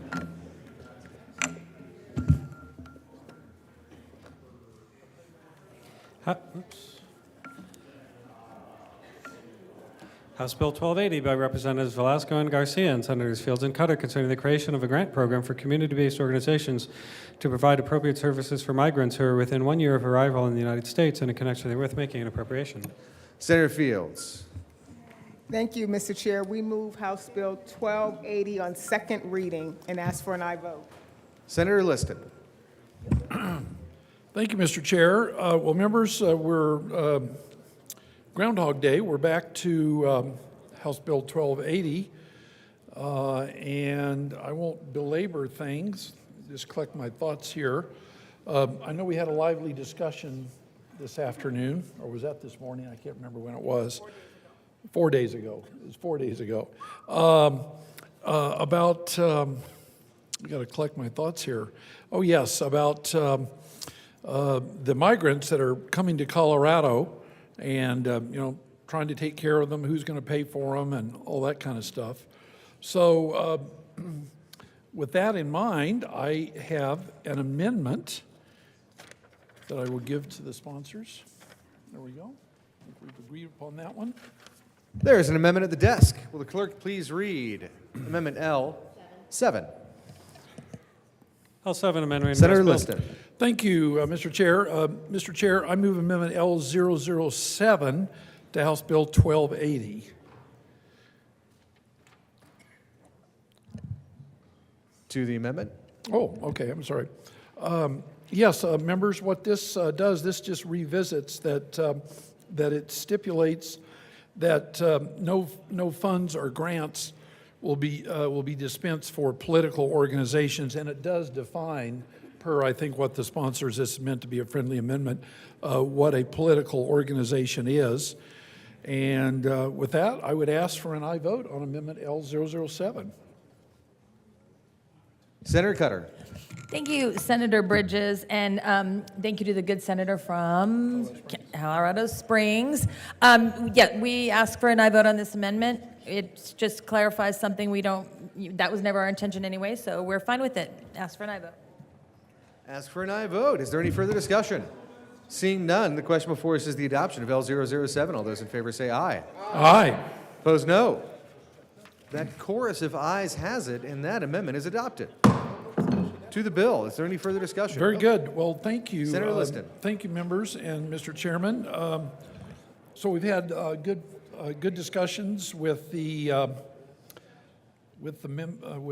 sponsors of this bill, and we were wondering about the money. There's in the bill. I don't have the fiscal right in front of me, but it's $2.5 million, and we've come to an agreement that rather than it goes on in perpetuity, that for the time being it'll just be a one-time transfer, and the money, if it's not expended this year, it will roll forward in 25, 26. If there's money left over, it'll roll forward in 26, 27, something to that along those lines. And I do have an amendment. There's an amendment at the desk. Will the clerk please read L? 11. L11 amendment. Senator Liston. Thank you, Mr. Chairman. Members, I move Amendment L011, otherwise known as Amendment 11, to House Bill 1280. To the amendment. And what this does, members, is that, once again, this is just a one-time transfer of the $2.5 million. It's not going to be $2.5 million or more each and every year. And if the money is not expended by July 1st of 2025, it will roll forward. So of the $2.5 million, if there's just $200,000 left, it will roll forward. And if there's still money left over, it will roll forward into 26, 27. I think that's pretty self-explanatory. And with that, I would ask for an aye vote on Amendment 11 to House Bill 1280. Is there any further discussion? Senator Fields. Thank you, Mr. Chair. We consider this a friendly amendment, and so we also would like to request an aye vote. Seeing no further discussion, the question before us is the adoption of L11. All those in favor say aye. Aye. Opposed, no. The ayes have it, and 2 amendments from Senator Liston have been adopted. Colleagues, everyone okay? Yes. To the bill. Is there any further discussion of House Bill? I'm going to, Mr. Chair, I'm going Senator to Liston. ask for a hat trick. A hat trick here on the Senate floor. honor of the ask. And I Here we do go. have another amendment. We were talking earlier today. That 20% of the funds were going to be used for overhead, and I think we all agree that's a little bit steep. So we've had good, friendly discussions with the sponsors, and so I do have an amendment in mind for the hat trick. There is an amendment at the desk. Will the clerk please read L12? L12 amend. Senator reimburse bill, Liston. please. Very good. Thank you, Mr. Chair. Mr. Chair, I move Amendment L012 To the House amendment. Bill 1280. To the And amendment. This is very complicated, members, so I want you to pay attention. It's very complicated. What it does, it replaces the word 20 and substitute 10. And what that means is instead of 20% being used for the overhead, just 10%. And I think the members, the sponsors, agree that 10% is adequate, and I would ask for an aye vote on Amendment L012. Senator Cutter. Thank you, Mr. Chair, and thank you to the good senator from Colorado Springs, and also the good senator and the minority leader from Monument for talking about this and working it through. It was a great conversation, and we agreed. We landed in a really good place. They originally wanted something lower, and we came to a good compromise, and we are grateful for that and ask for your aye vote. Seeing no further discussion. Oh, Mr. Minority Leader. Thank you very much, Mr. Chair. We spent some time on this earlier today. $500,000 to administrate a $2.5 million program is absurd. Oops, we don't use that word in this chamber, is excessive. And so we've cut this down to half of that. So it's still substantial. I mean, this is a generous administration budget of $250,000 or up to $250,000 to administrate a $2.5 million grant program.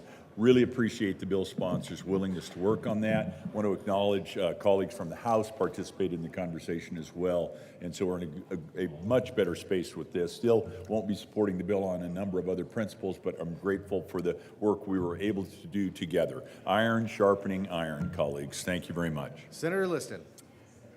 Thank you, Mr. Chairman, and I too want to thank the sponsors from Aurora and Jefferson County, the good senators from Aurora and Jefferson County. We've negotiated in good faith. We've come to some good compromises, and so with that, I would ask for an aye vote on Amendment L012. Well, we'll see how this goes. The question before us is the adoption of L012. All those in favor say aye. Aye. Opposed, no. The ayes have it, and Senator Liston has a hat trick. A hat trick. L012 Thank you. is All right. adopted. Woo. Thank you, thank you.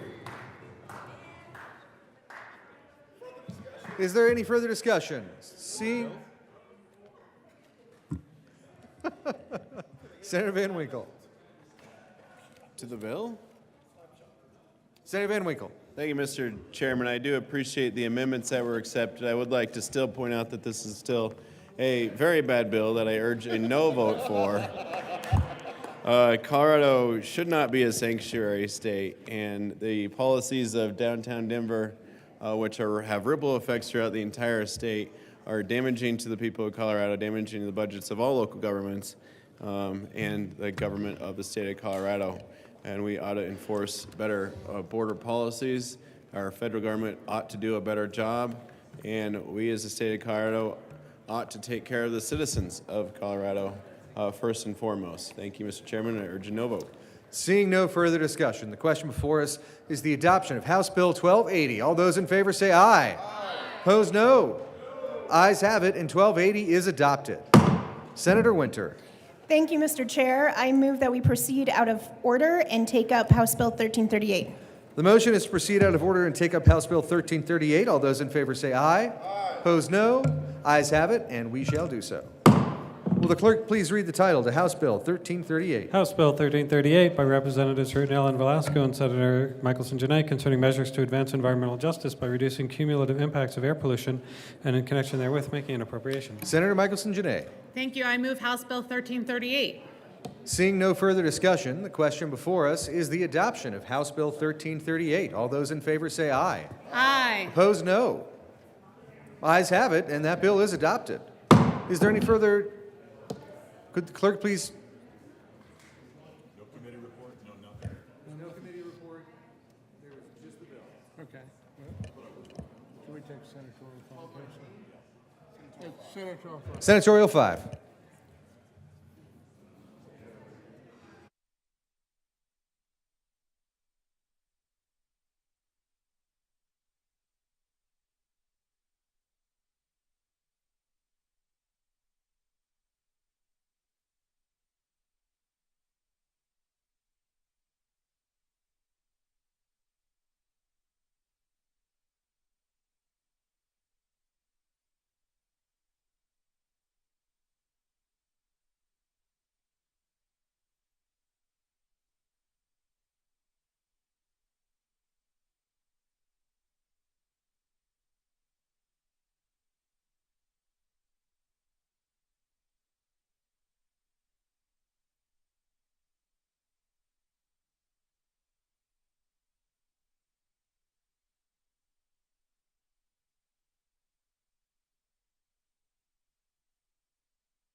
Just doing what Steve tells me to do.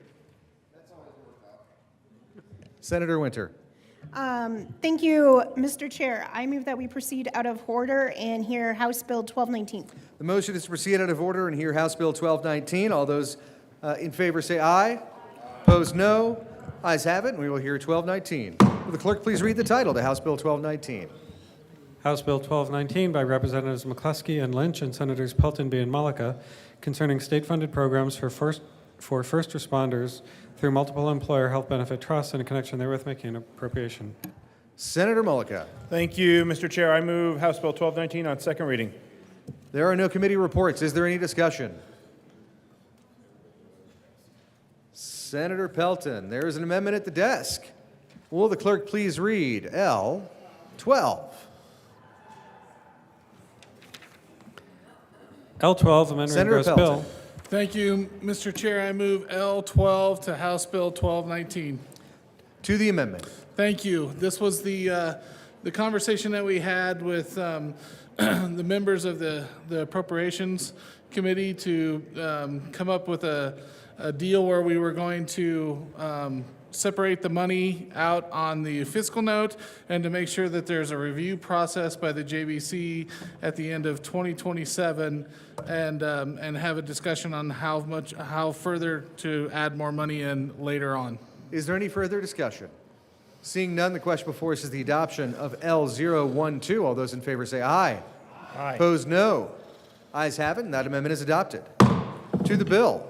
Senator Mullica. Thank you, Mr. Chair. Members, this bill is really about taking care of folks who take care of us. We know our firefighters and our police officers put their lives on the line every single day to protect us. And what this bill is doing is making sure that we have an adequate screening program for cardiac issues that are really prevalent in their profession. The data is pretty damning that police officers often have a 22-year shorter lifespan than just the average American. And the number one cause of that is cardiac death. And so what this bill is doing is making sure that the state puts real resources towards that, looks at that, and gives these localities and these places the tools they need to screen for that, to make sure that we're taking care of these folks. It's a great bill. I think that when we have a chance to take care of the folks who take care of us and who protect us every single day, that we should jump at that opportunity. And I ask for a yes vote on House Bill 1219. Senator Pelton.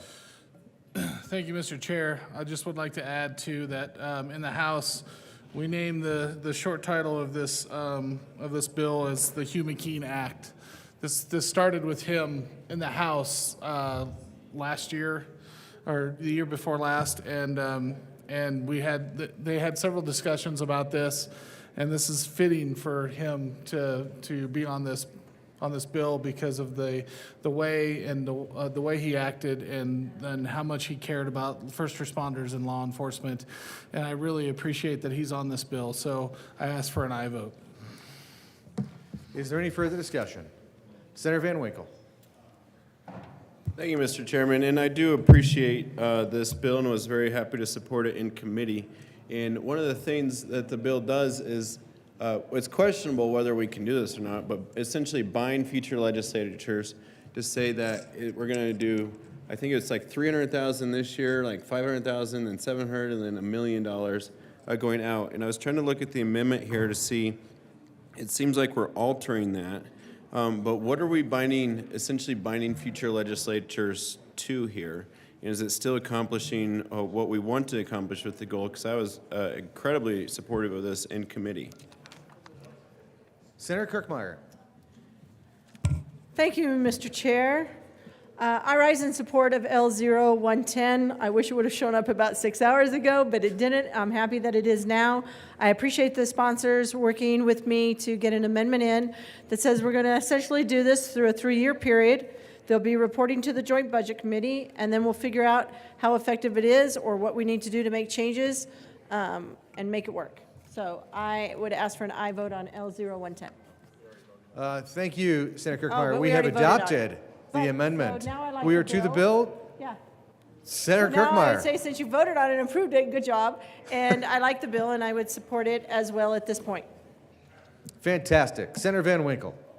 Thank you, Mr. Chairman, and I do appreciate that clarification. That's very important. Having sit on the FPPA board for, I believe, it might be a decade now. I've run, I can't count the number of bills run for the Fire and Police Pension Association. It is a very well-run organization, very thoughtful organization, and if there's any priority that we all share here, it's taking care of our great police and firefighters, and we've seen it in other bills, such as another bill that's come before us just recently here that we passed last night.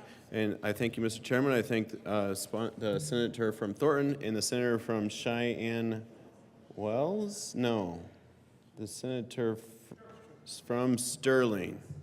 Thank you for bringing the bill. Seeing no further discussion, the question before us is the adoption of House Bill 1219. All those in favor say aye. Aye. Opposed, no. Ayes resoundingly have it, and House Bill 1219 is adopted. Senator Winter. Thank you, Mr. Chair. I move we proceed out of order to hear House Bill 1006. That is the next bill up in the order. So will the clerk please read House Bill 1006? House Bill 1006 by Representatives Velasco and Snyder and Senators Cutter and Will concerning assistance for rural communities to apply for wildfire-related grant money in connection therewith, making an appropriation. Senator Cutter. Thank you, Mr. Chair. I move House Bill 24-1006. To the bill. So this bill is an interim committee bill, and so we prioritized it. We think it's really important for rural communities to be able to have some support in drawing down the grants that they need to conduct mitigation and fire prevention activities. And oftentimes these agencies are super small and don't have the bandwidth nor the expertise to apply for some of these complicated grants, and we're just going to help them do it so they can get the money and do good things. Senator Will. Thank you, Mr. Chair. We talk about, especially our rural counties all the time, you know, there's grants out there, there's money out there for them, but these small counties, they don't have grant writers and all that to apply for these type grants. This is really going to help provide outreach and technical assistance to these rural communities applying for these mitigation and preparedness grants. This is a really good program. It's a really good program for rural Colorado. And ask for your aye vote. There is an amendment at the desk. Will the clerk please read L004? L4, amendment in gross bill. Senator page 5. Cutter. Thank you, Mr. Chair. I move L004. To the amendment. So I want to thank the good senator from Weld County for working with us, concerns about the fiscal note, and we came up with what I thought was a great compromise, and extended. She'd wanted to put a cap on the amount, or perhaps just use it for a year. So we upped the appropriation and made a provision to allow it to roll forward for up to 3 years, so that they have time to get these grants, get this program stood up and do grants for the next couple years and see how the program works out. So I am thrilled and ask for an aye vote. Speaking as a member of the JBC, thank you very much for this amendment. Senator Will. Thank you, and I like this amendment. It allows you to monitor and evaluate, so thank you. Senator Kirkmeyer. Thank you, Mr. Chair. I like the amendment too. I would urge you to aye vote, and I just want to thank both sponsors, the good senator from Jefferson County and the good senator from Newcastle. What county is that in? What county is Newcastle? Garfield. That's right. Garfield. I should have done that. And the good senator from Garfield County. We should put counties on here. I know. Anyways, thank you very much for working with me on it. I greatly appreciate it and addressing my concerns, and I would urge an aye vote. The motion is to add counties to the motion is the adoption of House Bill 1006. The motion is the adoption of Amendment L004 to House Bill 1006. All those in favor say aye. Aye. Opposed, no. The ayes have it, and L004 is adopted. To the bill, any further discussion? Seeing none, the question before us is the adoption of House Bill 1006. All those in favor say aye. Aye. Opposed, no. Ayes have it. House Bill 1006 is adopted. Senator Winter. Thank you, Mr. Chair. I move we proceed out of order to take up House Bill 1468. The motion is to proceed out of order to take up House Bill 1468. All those in favor say aye. Aye. Opposed, no. Ayes have it, and we shall do so. Will the clerk please read the title to House Bill 1468? House Bill 1468 by Representative Titone and Senator Hansen concerning the use of emerging technologies and in connection therewith expanding the scope of the task force for the consideration of facial recognition services to include artificial intelligence and biometric technology, adding members to the task force who are experts in artificial intelligence and biometric technology, and modifying the reporting authority for state agencies that use facial recognition technology. Senator Hansen, why are so many of your bill titles so long? Senator Hansen. Mr. Chair, that is an existential question. I'm not even sure how to answer that. However, I would like to move House Bill 1468 on second reading. All right. Well, members, this is a bill that comes out of Joint Technology Committee discussions as well as the task force on facial recognition. What we found in our meetings for that task force over the last 2 years is that, yes, we were focused on facial recognition. That was great. However, every time we started talking about facial recognition, that soon led to discussions about other types of biometrics, other types of technology used for different purposes within both public sector and private sector. And so this bill is really designed just to get the right aperture for the discussions on this task force. We do have an amendment that we're going to be looking at here in a second to reconfigure that to cover additional topics like artificial intelligence. But that's really the genesis of the bill. So this is an existing task force. We don't need a new appropriation. We don't need to go to Ledge Council. It already exists. It's already set up. But this bill really just makes sure that we can carry that forward. And with that, I do have an amendment that I've prepared, but I need to make sure I've got the packet, Mr. Chair. So I've just asked for a short senatorial 5 to get that. I believe someone else would like to speak to the bill. Can we That would be great, Senator too. Baisley. That'd be great. Thank you, Mr. Chairman. Yeah, let me buy some time for the sponsor for the bill because I'm in support of the bill. This bill does some practical things. One, it changes up the task force a little bit, changes the membership a little bit, adds a number of 2 people to the task force. And excuse me, this is a good, smart task force, by the way, as well. This is a bill that came out of and encouraged, sponsored by the Joint Technology Committee, which the sponsor and I both serve.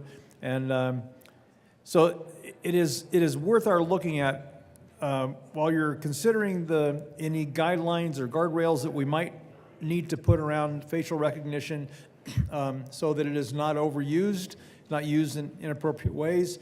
For instance, we may want to use at a school, we might want to use facial recognition to try to find someone who is meaning the children, the students harm, but we would not want facial recognition to be used for keeping track of someone who is law enforcement has no business following, as an example. But how does AI extend to that? So that's the purpose of exploring and adding AI to that exploration.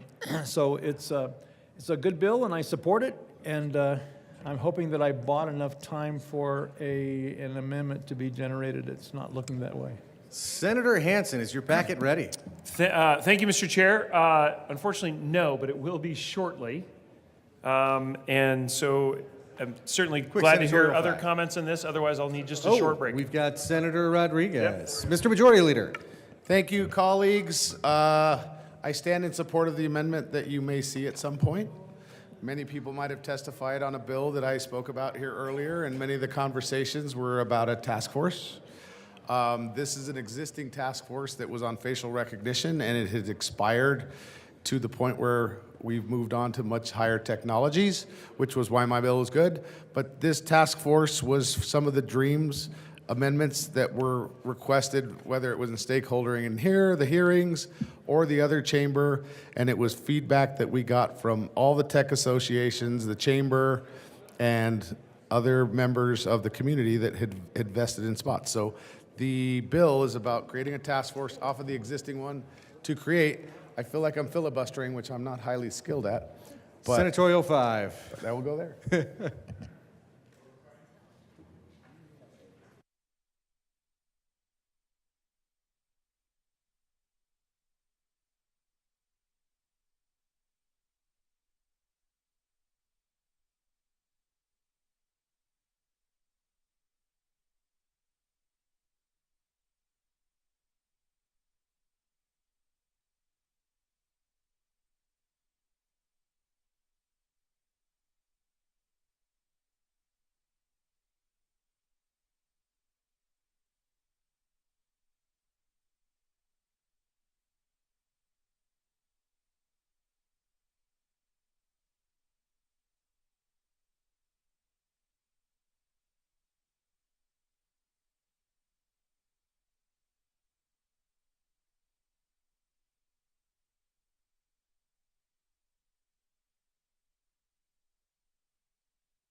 And we're back. Senator Hansen, I feel like there's an amendment coming to the desk. It's multiple pages. It's L13. Please read L13. Thank you, L13 Mr. Chair. amendment I goes move to L13. To the amendment. Thank you. Lucky 13. This is an amendment that we crafted together, myself and Majority Leader and the sponsors of the bill in the House.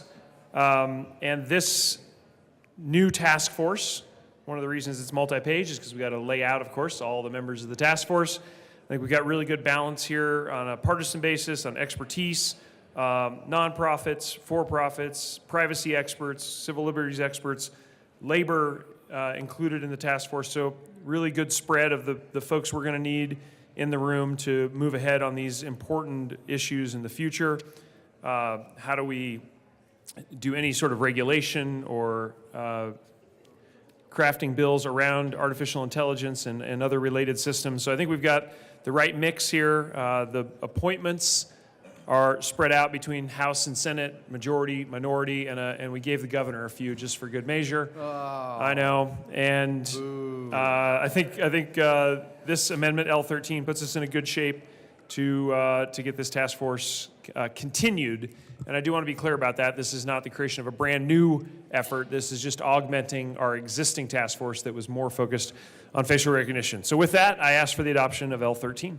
Any further discussion? Mr. Minority Leader. Thank you very much, Mr. Chair. I rise in support of this amendment to 1468.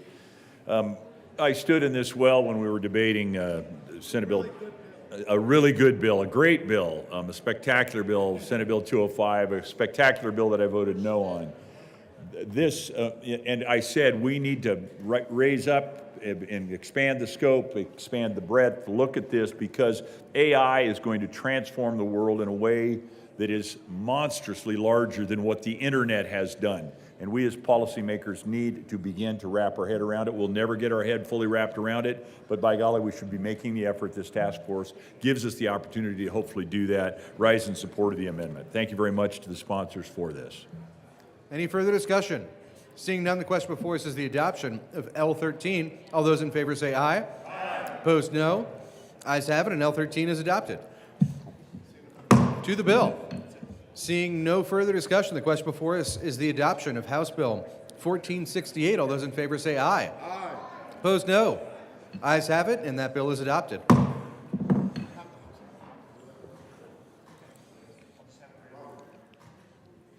Will the clerk please read the title to House Bill 1270?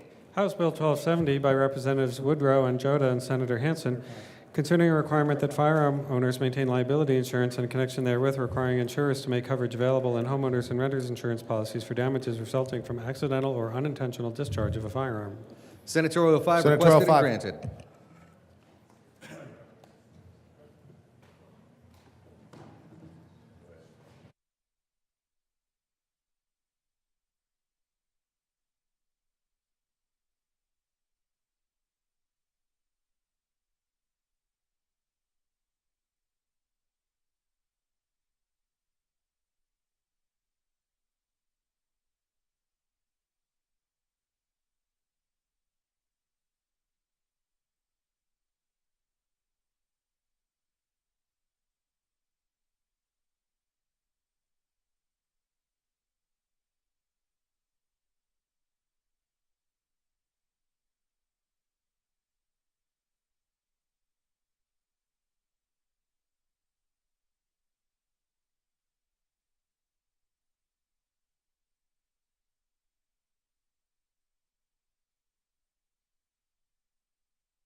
Majority Leader Rodriguez. Thank you, Mr. Chair. I move the Senate lay over the balance of the calendar until Tuesday or Wednesday, May the 8th. The motion is to lay over the balance of the calendar until Wednesday, May 8th. All those in favor say aye. Aye. Opposed, no. The ayes have it, and the balance of the calendar will be laid over until Wednesday, May 8th. Majority Leader Rodriguez. Thank you, Mr. Chair. I move the committee rise and report. The motion is for the committee to rise and report. All those in favor say aye. Opposed, no. The ayes have it. The committee will rise and report. Mr. President? Mr. President, hey, James, stay up there.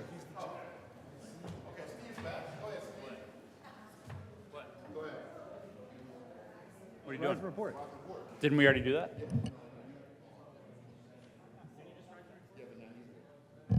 Senator Bridges? Thank you, Mr. President. The committee has met and had a number of bills under consideration. Will the clerk please read the report? May 7, 2024, Mr. President, the Committee of the Whole begs leave to report as had under consideration the following attached bills, being the second reading thereof, and makes the following recommendations thereon. House Bill 1349 is amended, House Bill 1280 is amended, House Bill 1338, House Bill 1219 is amended, House Bill 1006 is amended, House Bill 1468 is amended, passed on second reading in order to revise and place on the calendar for third reading and final passage.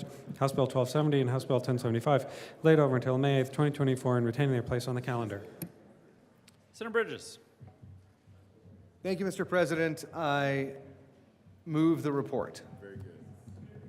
The motion is the adoption of the Committee of the Whole report. There is an amendment at the desk.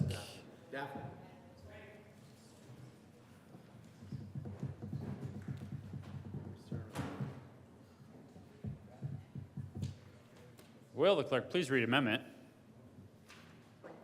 3?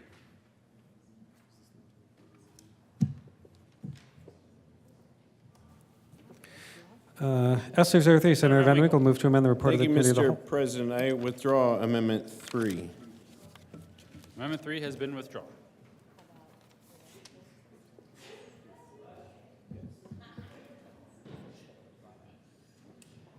Wait, what? Oh, no, I went to that's 1338, right? There's an amendment at the desk. Will the clerk please read Cow Amendment 1? S001, Senator Van Winkle, move to amend the report of the Senator Committee of the Van Whole to Winkle. show. Thank you, Mr. President. I move Cow Amendment 1. To the amendment. Thank you, Mr. President. What this would do is it would exempt from the tax, the Second Amendment gun tax, Medal of Honor recipients. I ask for a yes vote. The motion before the body is the adoption of Cow Amendment 1 to House Bill. Senator Hansen. Yeah, thank you, Mr. President. Members, it probably will not shock anyone to know that the sponsors would like you to say no thank you to Senate Amendment Number 1 to the cow. Certainly understand the sentiment here, but we think the excise tax should be applied equally across the state to every single purchase, and so ask for a no vote on on Senate Amendment Number 1. See no further discussion. The motion for the body is the adoption of Cow Amendment 1 to House Bill 1349. Are there any no votes? Senators Coleman, Hansen, Gonzalez, Bridges, Exum, Janal, Zenzinger, Sullivan, Henriksen, Michelson Janae, Buckner, Kolker, Marchman, Cutter, Majority Leader Rodriguez, Winter, Fields, Priola, Danielson. Please have the President. With a vote of 15 ayes, 20 noes, 0 absent, 0 excused, the amendment is lost. There's an amendment at the desk. Will the clerk please read Cow Amendment 2? S002, Senator Van Winkle. Senator Van Winkle. Thank you, Mr. President. I move Cow Amendment 2. To the amendment. This amendment would exempt veterans from the Second Amendment gun tax. I ask for a yes vote. Senator Buckner. Thank you, Mr. President. We respect the fact that you want to give veterans their honor here. But when we put this bill together, we decided that everyone would have their own vote, and we're not going to single out one particular class of people. So I am asking for a no vote on this amendment.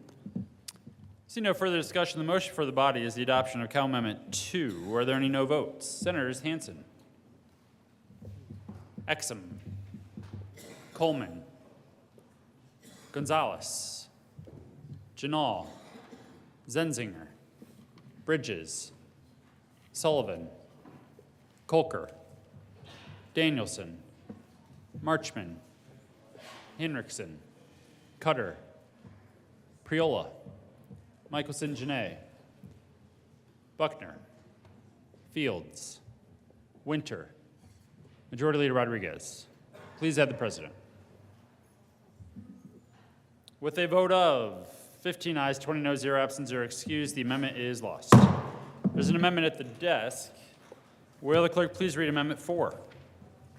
S4, Senator Van Winkle moved to amend the report of the Committee of the Whole to show that the following Van Winkle floor amendment, L28 to House Bill 1349, Senator Van did Winkle. pass. Thank you, Mr. President. I move Cal Amendment 4. To the amendment. Thank you, Mr. President. This would automatically repeal the tax on 1349 in the event of a declared state or national emergency. Senator Buckner.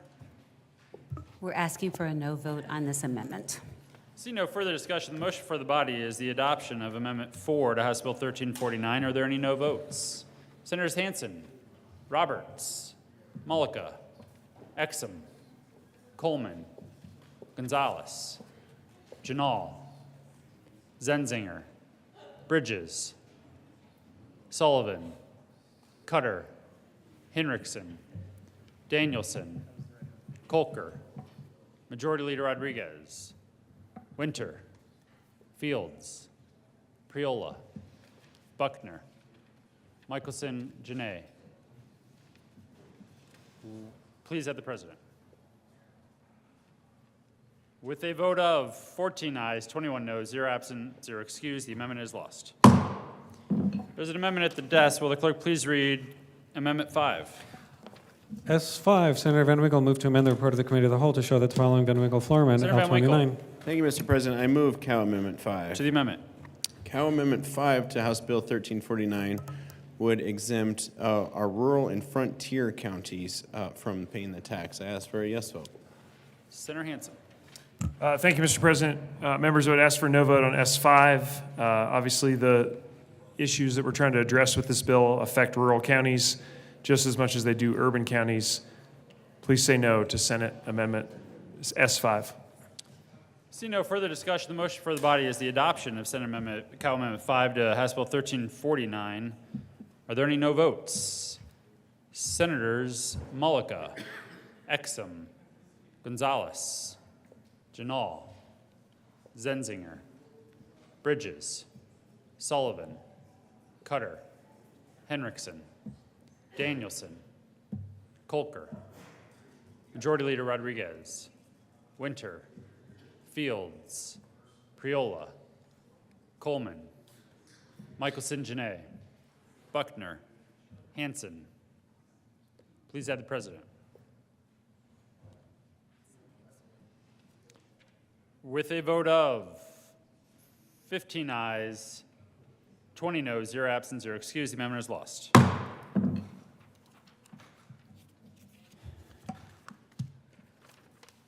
There's an amendment at the desk. Will the clerk please read Amendment 6? S6, Senator Van Winkle moved to amend the report of the Committee of the Whole to show that Senator the Van following. Winkle. Thank you, Mr. President. I move Cal Amendment 6. To the amendment. Thank you, Mr. President. Cal Amendment 6 to House Bill 1349 would exempt victims of domestic violence from paying the gun tax. I ask for a yes vote. Senator Hansen. Thank you very much, Mr. President. The sponsors would ask for a no vote on Cal Amendment number 6. Again, we're trying to create a fair, even approach to this. We want the voters to be able to have a very clear choice in November and ask for a no vote on S6. See no further discussion. The motion for the body is the adoption of Cal Amendment 6 to House Bill 1349. Are there any no votes? Senators Exum, Gonzalez, Janal, Zenzinger, Bridges, Sullivan, Cutter, Hinrichsen, Marchman, Danielson, Colker, Majority Leader Rodriguez, Winter, Fields, Priola, Coleman, Michelson, Janae, Buckner, Hanson. Please have the president.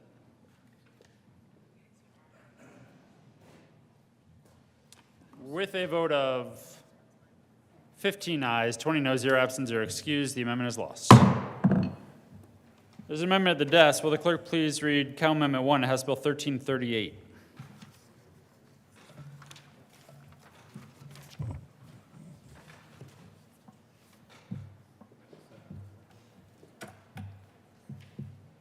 S1, Senator Gardner, move to amend the report of the Senator committee. Gardner. Thank you, Mr. President. I move Cal Amendment 1 to House Bill 1338. Members, it is ironic that House Bill 1338 contains in its title the words environmental justice, because ironically, that means in so many ways equal protection. Section 4 of the bill, in my view, violates the Constitution of the state of Colorado because it singles out a single facility in the state of Colorado, a refinery, for the particular restrictions and treatment.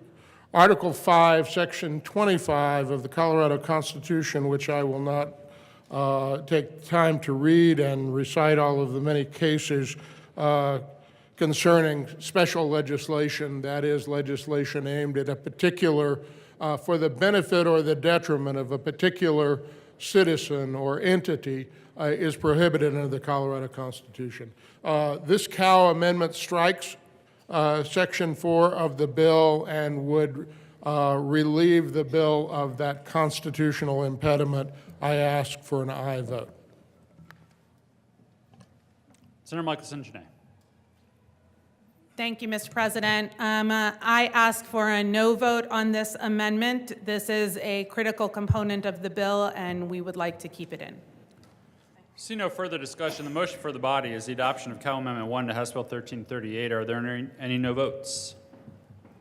Senators Exum, Roberts, Gonzalez, Janal, Zenzinger, Bridges, Sullivan, Cutter, Henriksen, Marchman, Danielson, Colker, Hanson, Winter, Fields, Priola, Buckner, Michelson, Janae, Coleman, Rodriguez.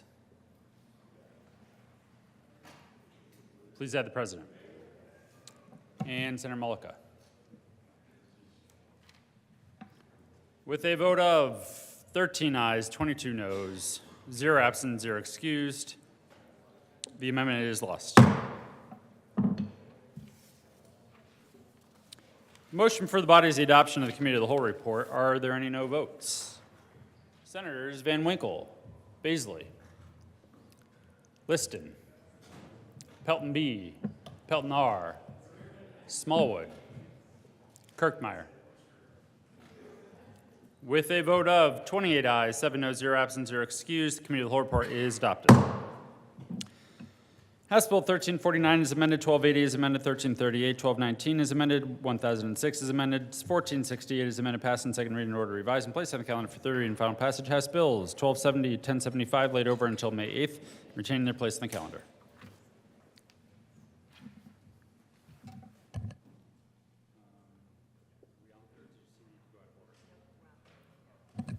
Third reading of bills. Final passage.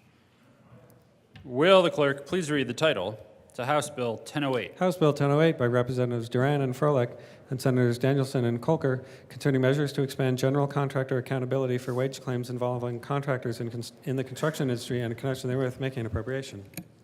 Senator Danielson. Thank you, Mr. President. I move House Bill 1008 on third reading and final passage. Is there any discussion? Senator Gardner. Thank you, Mr. President, and I want to be brief. I did not speak to this on second reading in the interest of time either, but I do want to point out the infirmities of this bill.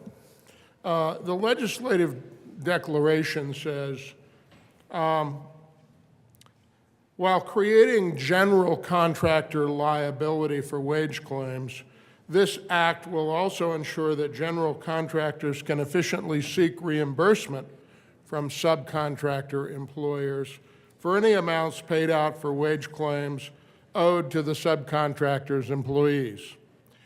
In this way, says the legislative declaration, the act will ensure that workers get paid, but will not leave general contractors on the hook for a subcontractor's wage debts.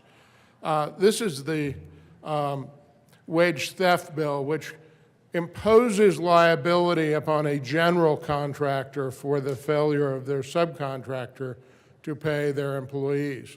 And that's very appealing. But I'll tell you that the way these cases arise in my practice, and I represent general contractors and subcontractors and owners, the way these cases arise is that a subcontractor who may well have been a pretty reliable subcontractor goes sideways. They have had a bad job, or they're small business people. Something goes wrong in their life. I don't know. They go upside down in their business, and they're not paying their employees. This bill would say, well, that's the general contractor's responsibility. And the legislative declaration will say, oh, that's okay, because the general contractor can sue the subcontractor and get that money back. There ain't no money. If there was, those employees of the subcontractor could take the subcontractor to the proverbial cleaners. What this is going to do is impose much higher costs on general contractors. It's going to make it very difficult for them. This is not an industry that has suddenly started using subcontractors, as the declaration. It has been from time immemorial a general contractor with 5, 10, 15, 20 subcontractors on a large job. Members, this is a bad bill, bad for the economy, bad for general contractors, bad for the cost of building. I ask for a no vote. Thank you. Seeing no further discussion, the motion for the body is the adoption of House Bill 1008. Are there any no votes? Senators Van Winkle, Will, Baisley, Rich, Gardner, Minority Leader Lundin, Smallwood, Kirkmeyer, Liston, Pelton B, Pelton R, Simpson. With a vote of 23 ayes, 12 no, 0 absent, 0 excused, House Bill 1008 is passed.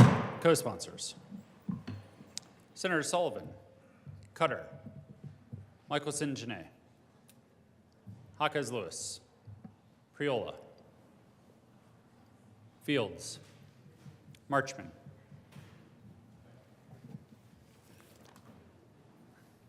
Gonzalez. Will the clerk please read the title to House Bill 1448?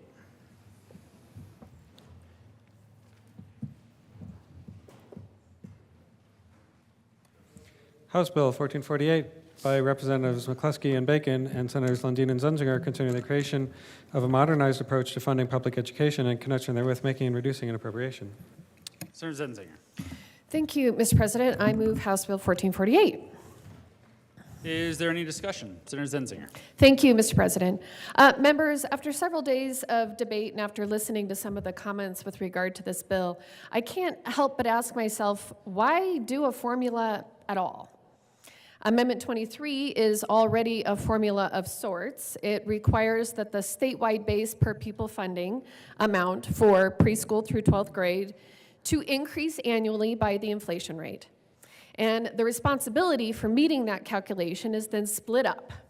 It's split between the local and state governments. And we could just as easily calculate that minimum base calculation for total program funding, divide that up by the 178 school districts in Colorado, and be done.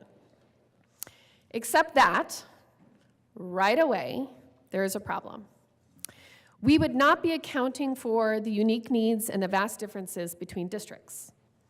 The local share for each district is different because it's determined by local property taxes, plus a portion of specific ownership tax. And that will differ depending on several key factors, such as their assessed values, which is heavily influenced by the amount of property wealth that exists within the district boundaries, the mix of property type, and even the willingness of the district voters to contribute towards school funding. The other half of the equation is the state share. The state pays the difference between the total program calculation and the local share. Now, every year, we cover our portion generally through 3 fund sources: the general fund, the state education fund, and the public school fund. And instead of just dividing up that total program equally between all the districts, we decided 30 years ago, back in 1994, through the Public School Finance Act of Colorado, to use a formula to more precisely determine that state and local funding amounts for our school districts. And it is through that formula that we begin to try and account for the differences and to solve for several inequities that occur based on diseconomies of scale and student needs.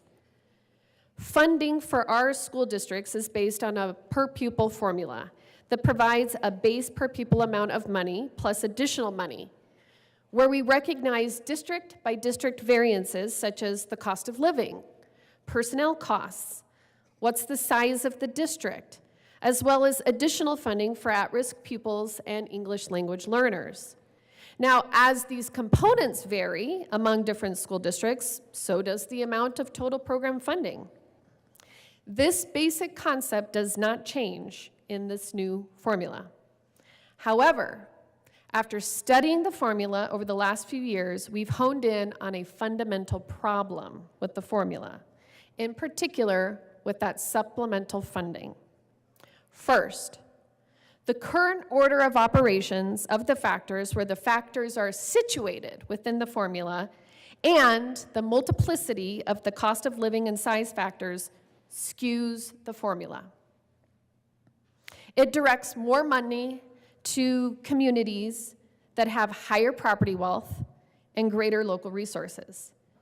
And because the base per pupil amount is adjusted after we calculate the cost of living and after we calculate the size factor in the first step of the equation, bless you, the at-risk and ELL weights are applied after the fact, then the amount of funding that is generated for each one of those factors is influenced. It's multiplied by that first calculation. The result is that the at-risk and ELL students in low cost of living districts receive measurably less funding. This is doubly problematic when you consider that the cost of living factor is the single biggest driver within the funding formula. The net result, when you do the calculation to the existing order of operations, is that the same student, the same at-risk student, or the same ELL student with the same needs receive wildly different amounts of funding depending on where they live, due to a math problem. A math problem. When you do it this way, the way that we currently do it, the range in funding for a single at-risk student is between $168 on the low end and $1,774 on the high end for the same student with the same need. So for ELL students, on the low end, it's $112, and on the high end, it's $1,183. So for example, an at-risk student in the Roaring Fork District will receive $316. That's it. And an at-risk student in Aspen, on the other hand, the district right next door to the Roaring Fork District receives $719. Same student, $316, $719.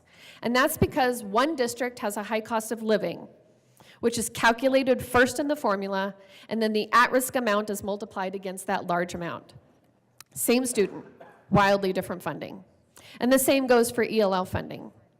If you're an English language learner in Ridgeway, you receive $576. But if you live in Uray, just down the road, you get $992. Because we apply the student factors after the district formula, the district factors. Now, I don't believe that when the formula was first written back in 1994 that they set out to institutionalize inequity. I don't think it was intentional.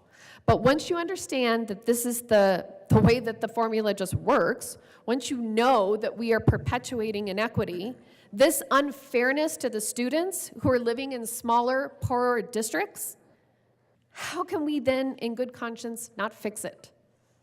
For 30 years, our formula has generated more money for students living in larger and wealthier districts, simply by the order of operations.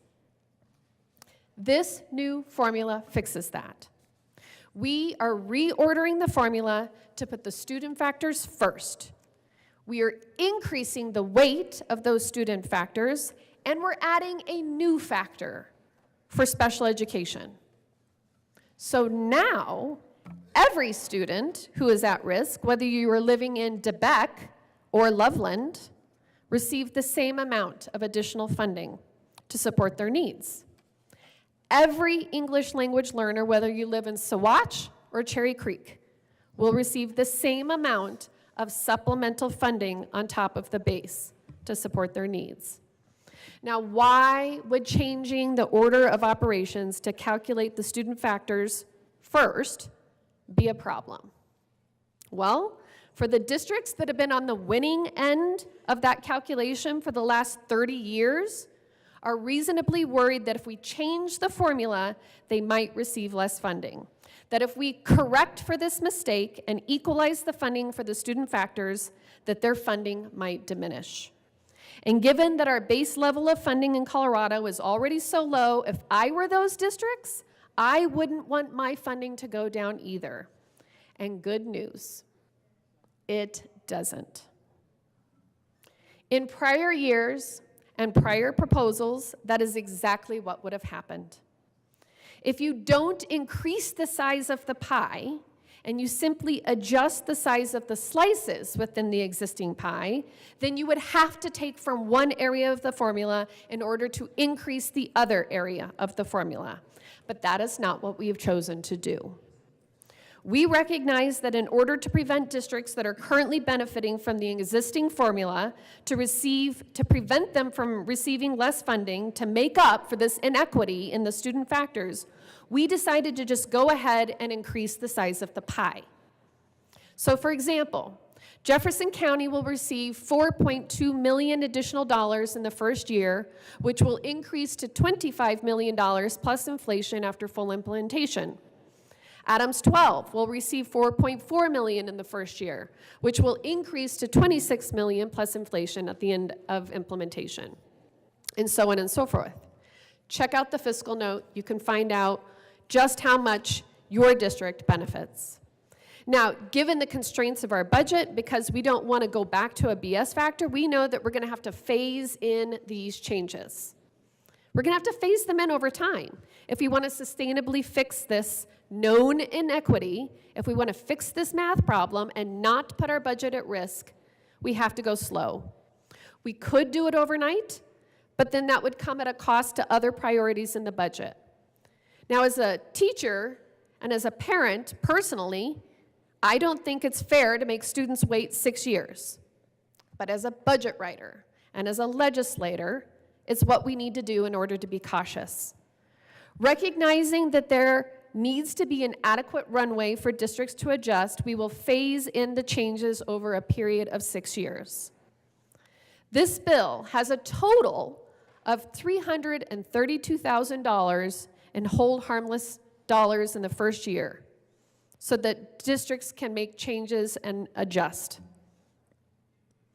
And speaking of cautious, for those of you that have concerns about sustainability, we have built into the proposal not 1, not 2, not 3, but 4 different types of safety valves.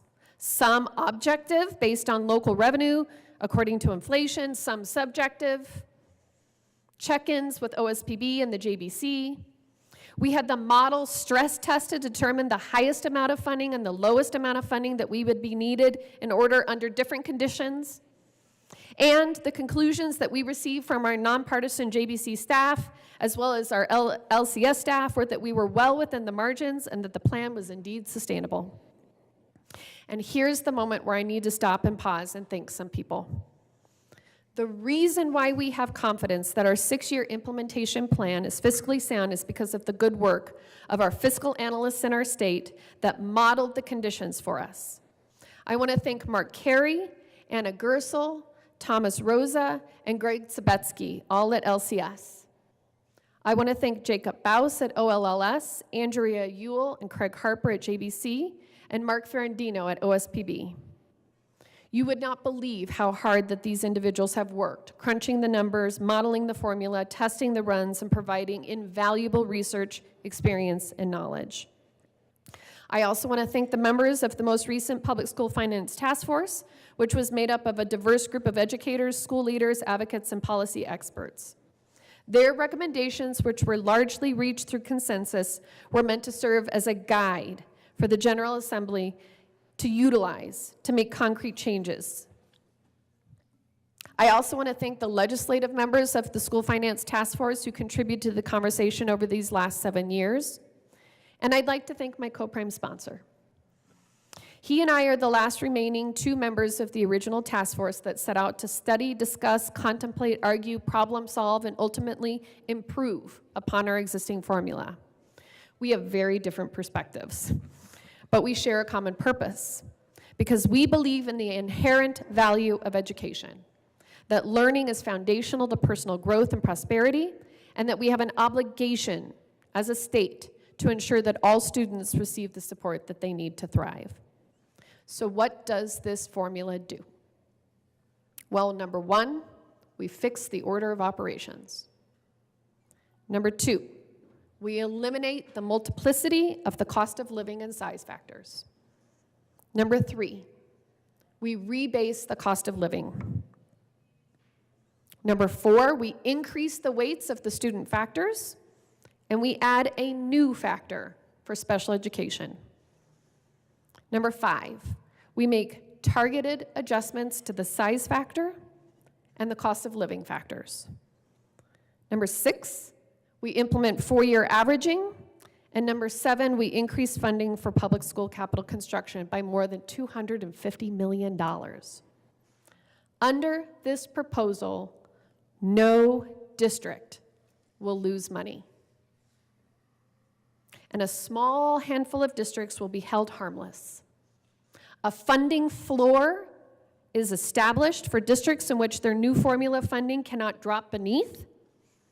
And districts that educate a large number of at-risk ELL and special education students will see a dramatic increase in funding to support their needs.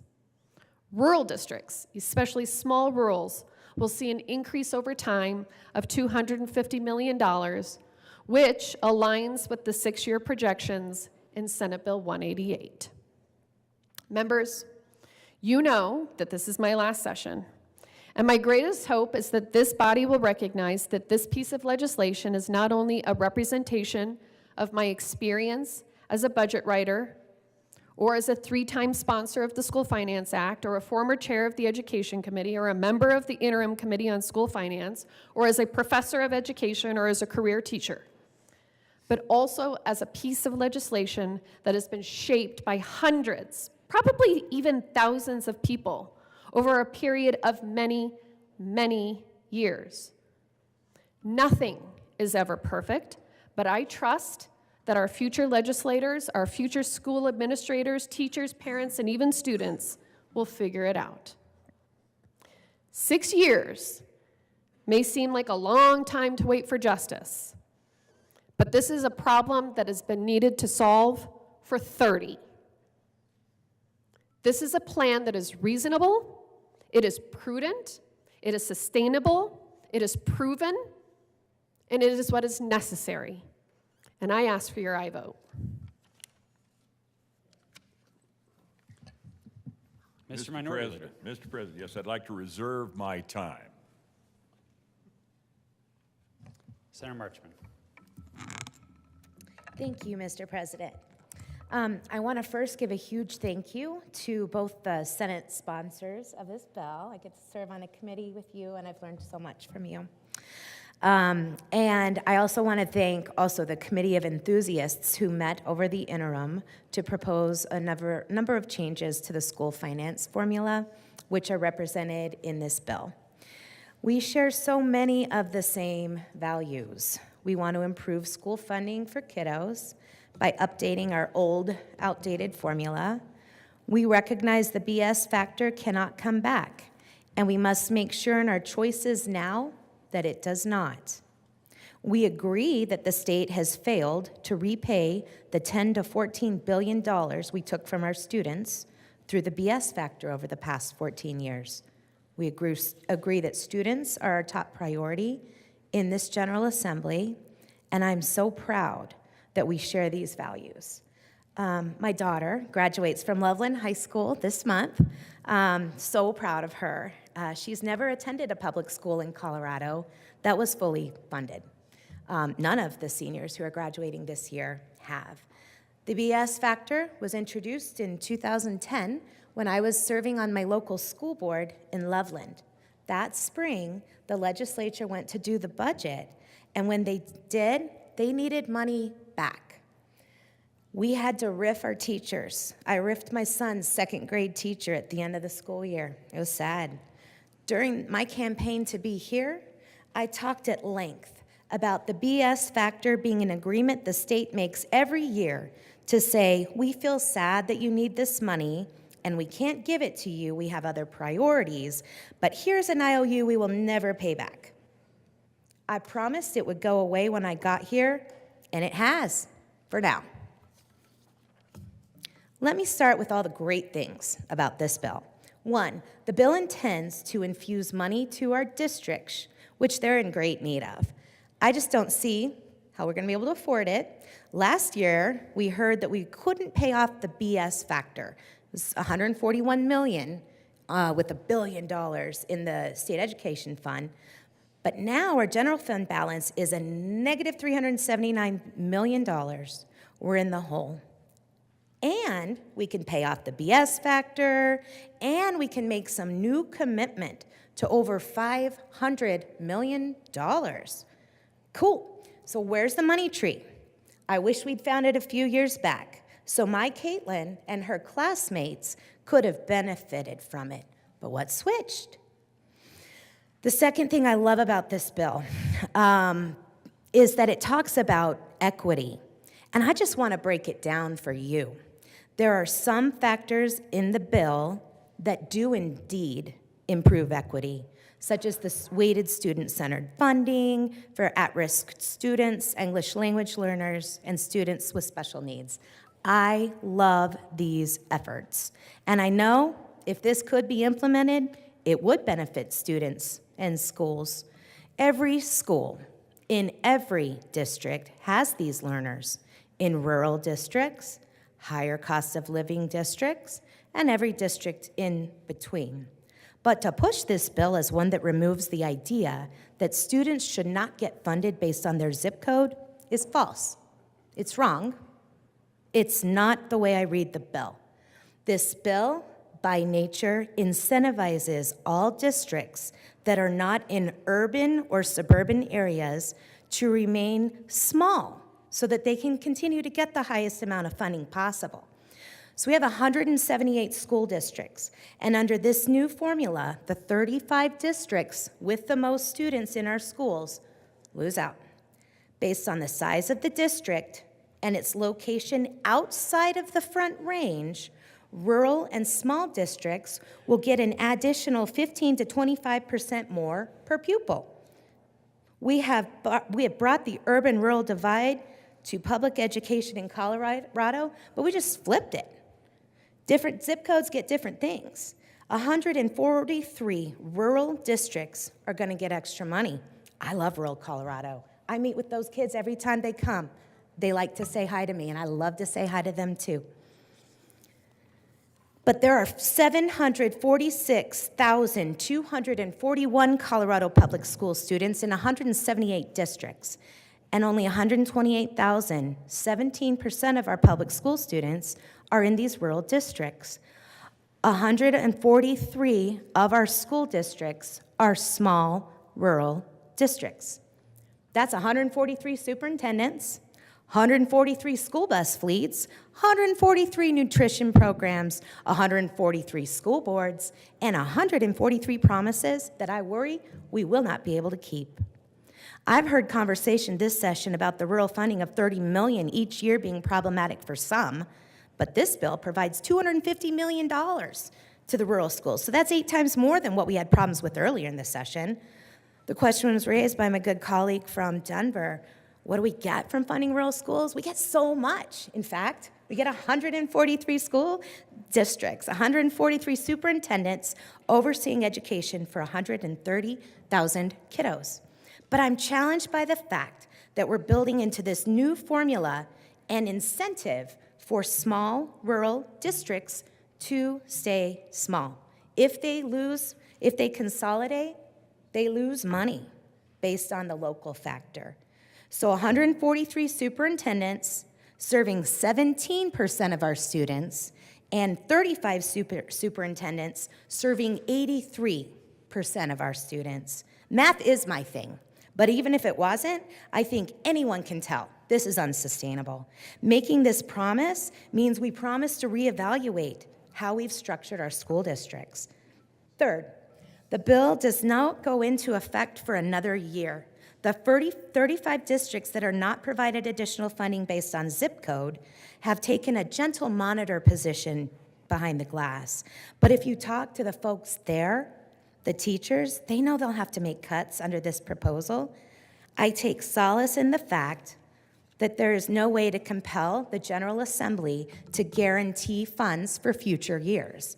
But in the meantime, I would encourage the sponsors to work with all the districts, including the 35 urban and suburban districts, until this bill is implemented. Finally, the bill proposes draining out our state education fund. When I pay my mortgage, I do so out of my checking account, not my savings account. The state education fund is a savings account that we've continued to build up, not paying off the BS factor, build up, build up, build up. What will we do when there's no money left there? What do we do when we have promises we can't keep? When I don't have enough checking account money to pay my mortgage, I have to grow the pie. I get more money in the checking account rather than paying out of my savings account. We're still gonna need a lot of help from the voters on this. A lot of help. So vote how you will. The sponsors worked it out that there are only 5 districts that lose money outright when fully funded. In 6 years, they'll face a cliff when they'll lose money. I promise to be here and make sure that doesn't happen. I do thank you for bringing the bill, showing interest in funding our public schools, and your commitment to the students in our state. Time will tell what our legacy is, and I plan to take special care to make sure that we do provide equity for all of our public schools. And I hope this measure, which does have the votes to pass, does indeed help public education in Colorado. Thank you. Mr. Minority Leader. Thank you very much, Mr. President. I rise to renew a call for the passage of 1448. This has been more than 7 years in the making. It is responsible to the state budget. It is sensitive to district needs. It is elegant in establishing a new mathematical formula that, at the end of the day, most importantly, honors students. It's a transformation from a formula that was about systems into a formula that is about students. It is our responsibility, it is our moral imperative that we meet every student who shows up on the doorstep of our public schools asking for, needing a free public education, that we acknowledge the circumstances from which that student arrives and the opportunity that that student may move forward in their life to. Nothing is as important in a child's life beyond love of family and friends than the education they get. And it's critically important, and this formula will offer the promise of actually making the way we fund public education about those precious souls that are the future of our state and the future of our country for the first time. I urge your support of House Bill 1448. The motion before the body is the adoption of House Bill 1448. Are there any no votes? Senators Kolker, Sullivan, Jaquez Lewis, Cutter, Danielson, Marchman. Majority Leader Rodriguez.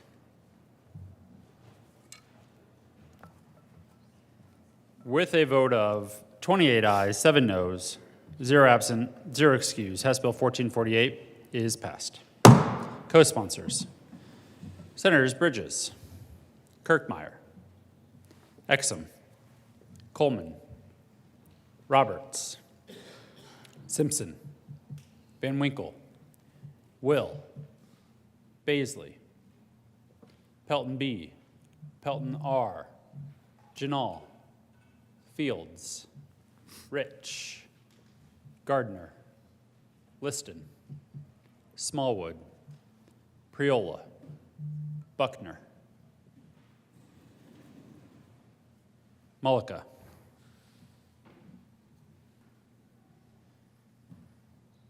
Will the clerk please read the title to House Bill 1454?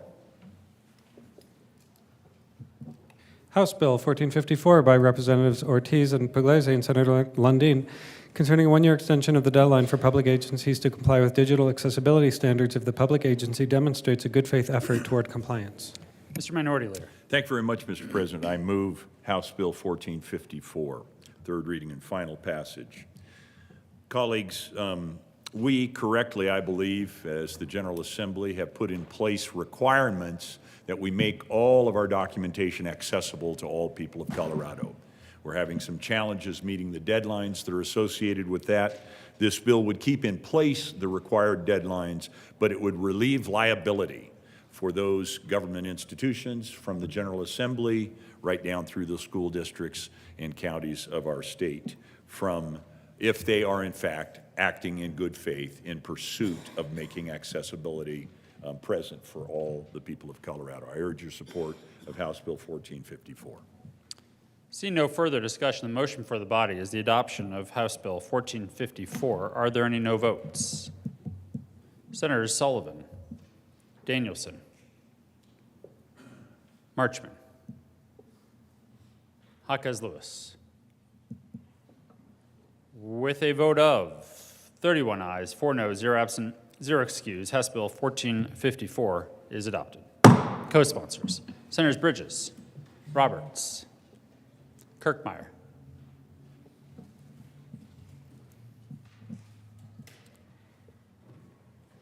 Priola. Will the clerk please read the title to House Bill 1467?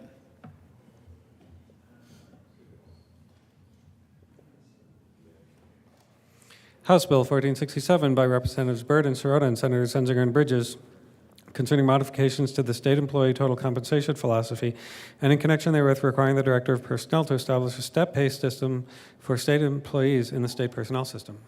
Senator Bridges. Thank you, Mr. President. I move House Bill 1467 on third reading and final passage. Is there any discussion? Seeing none, the motion for the body is the adoption of House Bill 1467. Are there any no votes? Senators Van Winkle, Baisley, Pelton B, Pelton R, Gardner, Smallwood, Liston, Minority Leader Lundin, Marchman,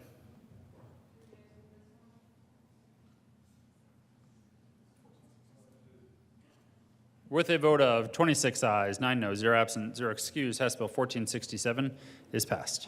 Co-sponsors, Senators Priola, Buckner, Fields, Hinrichsen,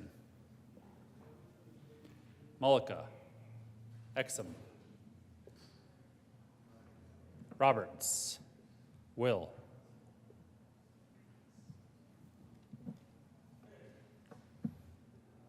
Will the clerk please read the title to House Bill 1456?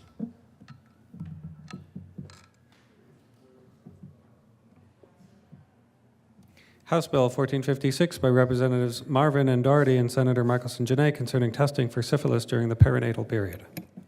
Senator Michelson-Jeannet. Thank you, Mr. President. I move House Bill 1456 on third reading and final passage. Is there any discussion? Seeing none, the motion for the body is the adoption of House Bill 1456. Are there any no votes?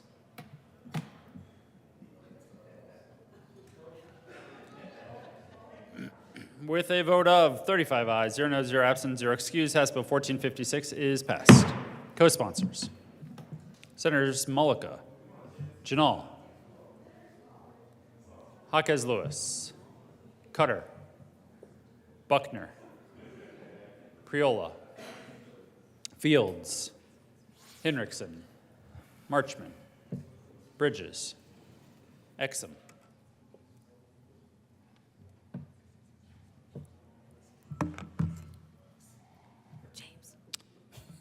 Will the clerk please read the title to House Bill 1459? House Bill 1459 by Representatives Herod and Garcia and Senators Buckner and Gonzalez concerning protections for birthing persons. Senator Gonzalez. Thank you, Mr. President. I move House Bill 1459 and ask for an aye vote. Is there any discussion? Seeing none, the motion for the body is the adoption of House Bill 1459. Are there any no votes? Senators Van Winkle, Will, Baisley, Rich, Gardner, Minority Leader Lundin, Smallwood, Kirkmeyer, Liston, Pelton B, Pelton R, Simpson. With a vote of 23 ayes, 12 noes, 0 absent, 0 excused, House Bill 1459 is passed. Co-sponsors, Senators Danielson, Exum, Bridges, Marchman, Cutter, Fields, Hinrichsen, Majority Leader Rodriguez, Sullivan, Colker, Priola, Janal, Jaquez Lewis, Michelson-Jeannet.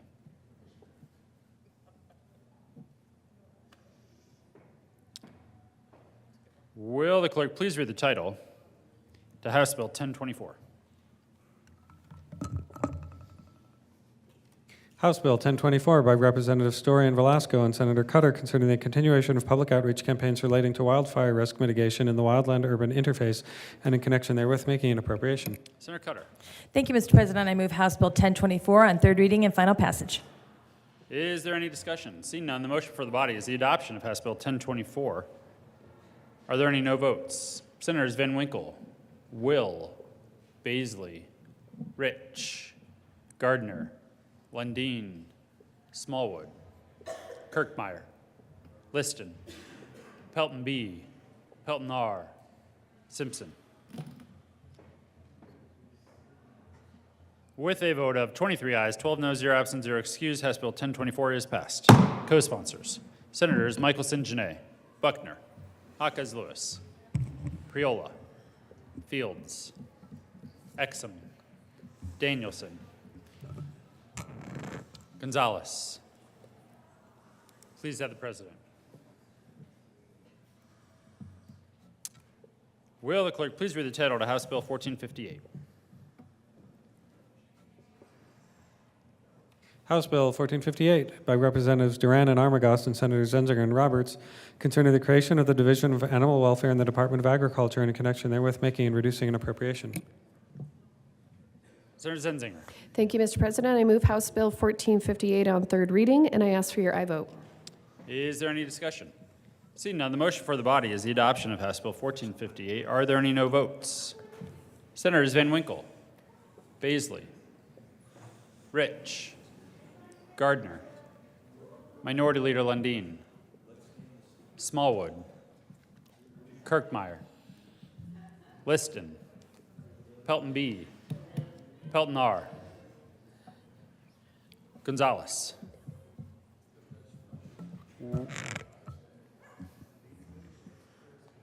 With a vote of 24 ayes, 11 noes, 0 absent, 0 excused, House Bill 1458 is passed. Co-sponsors, Senators Priola, You like animals? Not that much. will the clerk please read the title to House Bill 1469? House Bill 1469 by Representatives Byrd and Sirota and Senators Zenzinger and Bridges concerning the classification of certain collections as collections for another government for purposes of calculating state fiscal year spending pursuant to Section 20 of Article 10 of the state constitution. Senator Zenzinger. Thank you, Mr. President. I move House Bill 1469 on third reading and ask for your aye vote. Seeing no further discussion, the motion for the body is the adoption of House Bill 1469. Are there any no votes? Senators Van Winkle, Will, Baisley, Rich, Gardner, Minority Leader Lundin, Kirkmeyer, Liston, Smallwood, Pelton B, Pelton R, Simpson. With a vote of 23 ayes, 12 noes, 0 absent, 0 excused, House Bill 1469 is passed. Co-sponsors, Senators Hansen, Priola, Gonzalez, Cutter. Will the clerk please read the title to House Bill 1054? House Bill 1054 by Representatives Amable and Garcia and Senators Fields and Coleman concerning implementation of jail standards in Colorado in connection therewith making an appropriation. Senator Coleman. Thank you, Mr. President. We move House Bill 1054 on third reading and final passage. Is there any discussion? Senator Van Winkle. Thank you, Mr. President. I thank the sponsors for bringing this bill and thank them for their hard work on the interim committee. How this bill got to us is in 2022, we passed House Bill 22-1063, which created the State Commission on establish minimum operational standards for Colorado County jails. So once again, just to be clear, these are county jails. They're managed by the county. They're not the states. They're the county jails. But the goal was to get a baseline, get a common core of standards, get a basic level of standards that would apply to all jails, no matter if it was a county in or if it was a county jail in Baca County or Denver County or Pueblo or Greeley or wherever the jail is. It would have some basic standards. And so the commission was seated. They began meeting in January of 2023. They met literally the entire year. It included a diverse group of sheriffs, law enforcement, administrators, health professional advocates for the incarcerated, on and on and on. They met for an entire year, big group, and their job was to bring back those basic minimum standards. Their job was to meet for 1 year, do the work that would create those basic standards and come back to us. What we have now before us is a bill to continue this group for 9 more years. Again, these are county jails. They're not state jails. They're county jails that are managed by the counties. The state actually has stayed somewhat separated from them because it falls under the authority of the county. And it was one of those interim task forces that were supposed to last for 1 interim. The task force comes with a pretty hefty price tag of about $500,000 every year. And once again, there's no need for this task force to continue for 9 more years. I could see maybe being like, okay, they met for 1 year, they did good work, let's meet for another year and finalize everything. Let's wrap a bow around this, let's make it all perfect, or do the best recommendation we can. Instead, we're going to have an interim task force meeting on county jail standards for basically a decade at $500,000 a year. Mr. President, if anyone ever tries to put me on this commission, please reject that nomination because I don't want to serve on this for 10 years. I don't think any of us should serve on this for 10 years. The committee did good work. They met, they did their job. They were supposed to meet for 1 interim. not a decade of interims. So I ask for a no vote.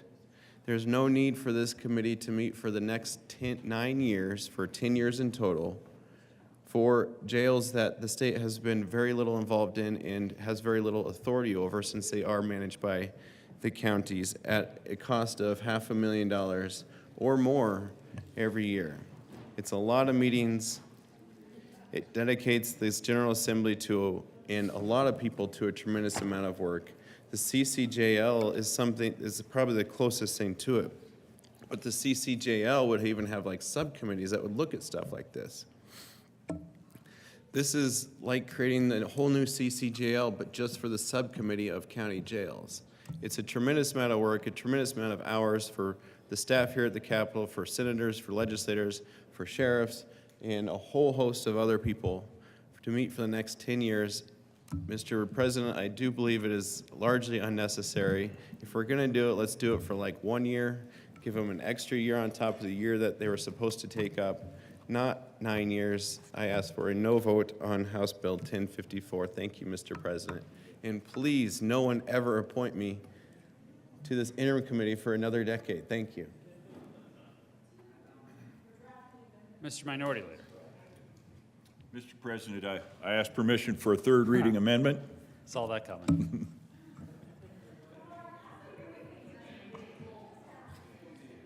See no further discussion. The motion before the body is the adoption of House Bill 1054.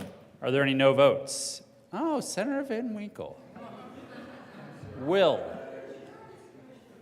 Baisley. Rich. Gardner. Minority Leader Lundin. Smallwood. Kirkmeyer. Liston. Pelton B. Pelton R. Simpson. With a vote of 23 ayes, 12 no, 0 absent, 0 excused, House Bill 1054 is passed. Co-sponsors. Senators Priola, Buckner, Michelson Janae, Cutter, Jaquez Lewis, Exum. Will the clerk please read the title to House Bill 1095? House Bill 1095 by Representatives Leader and Amable and Senator Sullivan concerning protection for minor workers in the Colorado Youth Employment Opportunity Act of 1971 and in connection therewith making an appropriation. Senator Sullivan. Thank you, Mr. President. I move House Bill 1095 on third and final reading. Is there any discussion? Seeing none, the motion for the body is the adoption of House Bill 1095. Are there any no votes? Senators Van Winkle, Will, Baisley, Rich, Gardner, Kirkmeyer, Smallwood, Liston, Pelton B, Pelton R, Simpson, Priola.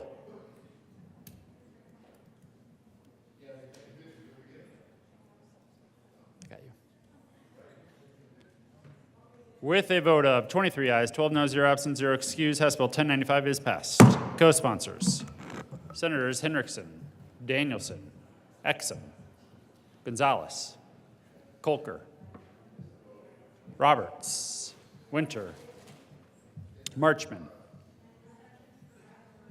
Fields, Priola, Michelson Janae, Buckner, Cutter, Jaquez Lewis, Hanson.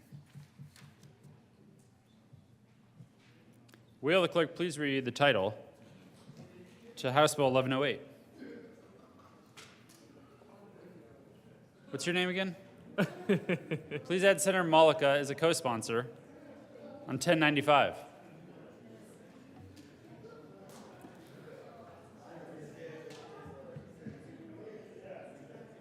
I didn't see you.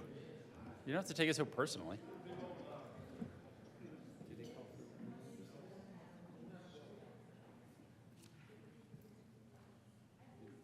Will the clerk please read the title to House Bill 1108? House Bill 1108 by Representatives McCluskey and Amable and Senator Roberts concerning a study of the market for property and casualty insurance policies issued to certain entities in Colorado in connection therewith making an appropriation. Senator Roberts. Thank you, Mr. President. I move House Bill 1108 on third reading and ask for an aye vote. Is there any discussion? Seeing none, the motion for the body is the adoption of House Bill 1108. Are there any no votes? Senators Van Winkle, Baisley, Rich, Minority Leader Lundin, Smallwood, Kirkmeyer, Pelton B, Pelton R, Simpson, Gonzalez. With a vote of 25 ayes, 10 noes, 0 absent, 0 excused, House Bill 1108 is passed. Co-sponsor, Senators Bridges, Michelson Janae, Winter, Cutter, Priola, Buckner, Exum, Fields. Will the clerk please read the title to House Bill 1153? 1153. My eyes. House Bill 1153 by Representatives Garcia and Wilford and Senators Cutter and Hawkins Lewis concerning continuing education requirements for physicians. Senator Hawkins Lewis. Thank you, Mr. President. I move House Bill 1153 on third reading and final passage and ask for your aye vote. Is there any discussion? Seeing none, the motion for the body is the adoption of House Bill 1153. Are there any no votes? Senators Van Winkle, Will, Baisley, Rich, Gardner, Lundin, Smallwood, Kirkmeyer, Liston, Pelton B, Pelton R, Simpson, Priola. With a vote of 22 ayes, 13 noes, 0 absent, 0 excused, House Bill 1153 is passed.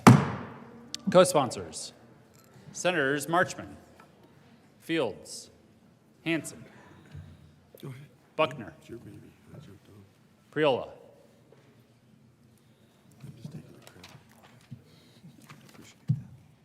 will the clerk please read the title to House Bill 1157?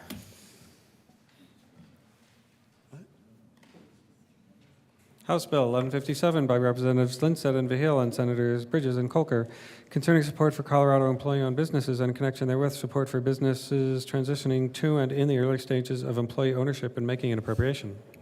Senator Bridges. Thank you, Mr. President. I move House Bill 1157 on third reading and final passage. Is there any discussion? Seeing none, the motion for the body is the adoption of House Bill 1157. Are there any no votes?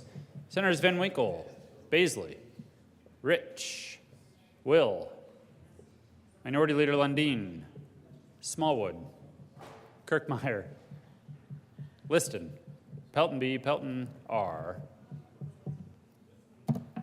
With a vote of 25 ayes, 10 noes, 0 absent, 0 excused, House Bill 1157 is passed. Co-sponsors, Senators Michelson Janae,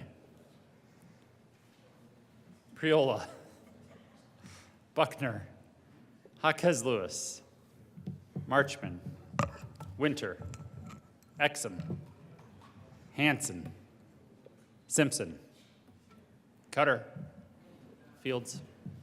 Please add the president. And Senator Mullica.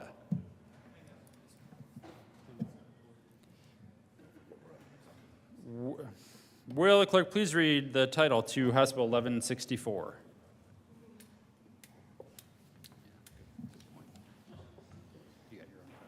House Bill 1164 by Representatives Tetonin, Wilford, and Senators Buckner and Winter concerning measures to provide menstrual products at no expense to students and in connection therewith making an appropriation. Senator Winter.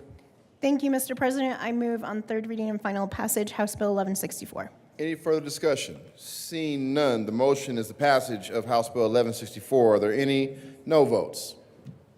Senators Liston, Pelton R, Van Winkle, Mr. Minority Leader, Pelton B, Kirkmeyer, Smallwood, Gardner. With a vote of 27 ayes, 8 noes, 0 absent, 0 excused, House Bill 1164 is passed.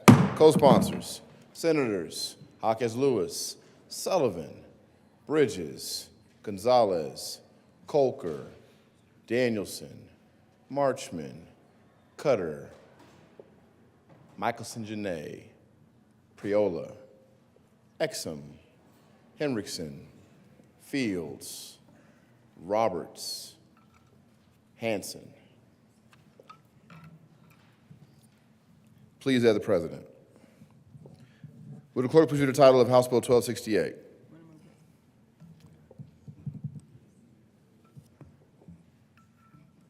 House Bill 1268 by Representatives Weissman and Ortiz and Senators Exum and Fields, concerning fiscal policy for the financial support of certain low-income individuals based on need, and in connection therewith making organizational modifications to the grants for real property tax assistance and heat or fuel expenses assistance, ending such grants for individuals with a disability beginning January 1st, 2025, and creating an income tax credit for qualified individuals with a disability to claim for tax years commencing on or after January 1st, 2025.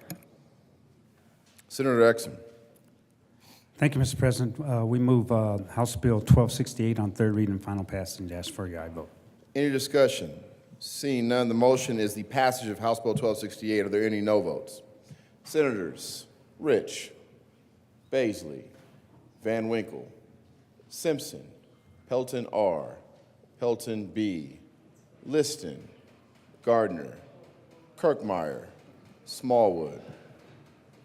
Will, Mr. Minority Leader, with a vote of 23 ayes, 12 noes, 0 absent, 0 excused, House Bill 1268 is passed.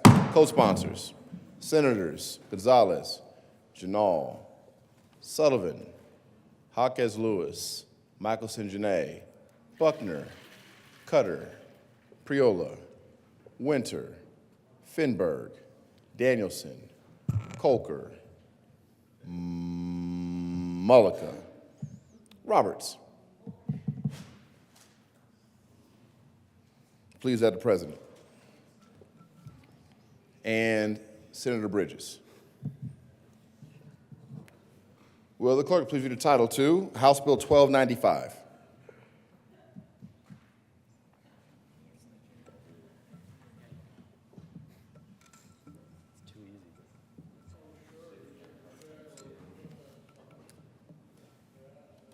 House Bill 1295 by Representatives Tatone and Herod and Senators Fenberg and Coleman, concerning community revitalization incentives for the support of creative industries, and in connection therewith extending the community grant revitalization program, creating an income tax credit for expenses incurred in completing infrastructure that supports creative industries and creative industry workers, and making an appropriation. Senator Fenberg. Thank you, Mr. President. I move House Bill 1295 on third reading and final passage. Seeing no further discussion, the motion is the passage of 1295. Are there any no votes? Senators Rich, Baisley, Van Winkle, Pelton R., Pelton B., Gardner, Kirkmeyer, Liston, Minority Leader Lundeen, Smallwood, with a vote of 25 ayes, 10 noes, 0 absent, 0 excused, House Bill 1295 is passed. Co-sponsors, Senators Priola, Buckner, Bridges, Michelson Janae, Cutter, Jaquez Lewis, Sullivan, Gonzalez. Will the clerk please read the title to House Bill 1312?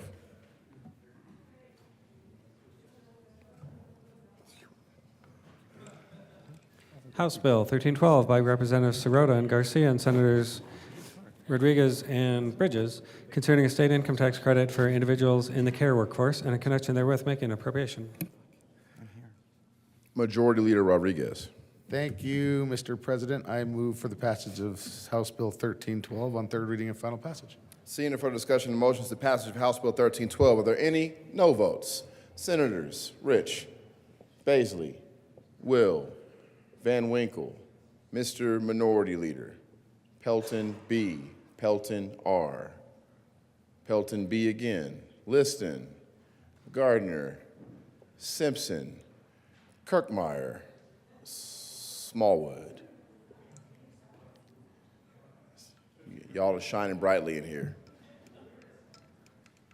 With a vote of 23 ayes, 12 noes, 0 absent, 0 excused, House Bill 1312 is passed. Co-sponsors, Senators Gonzalez, Mullica, Roberts, Exum, Priola, Buckner, Michelson Janae, Cutter, Jaquez Lewis, Sullivan, Fields, Winter, Colker, Henriksen.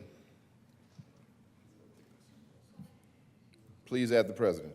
Oh, and Senator Marchman and Senator Danielson.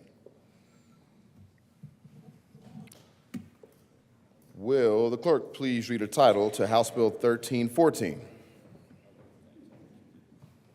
House Bill 1314 by Representatives Lukens and Martinez and Senators Gonzalez and Will concerning expanding the income tax credit for qualified costs incurred in preservation of historic structures and in connection therewith making an appropriation.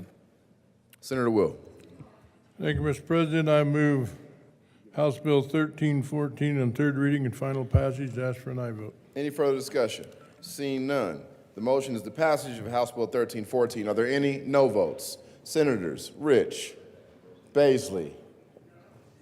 Listen, are those your sunglasses? I doubt that. Kirkmeyer. Pelton B. Smallwood. Van Winkle. Yeah, well, I look good. Look at that. Listen is a no vote.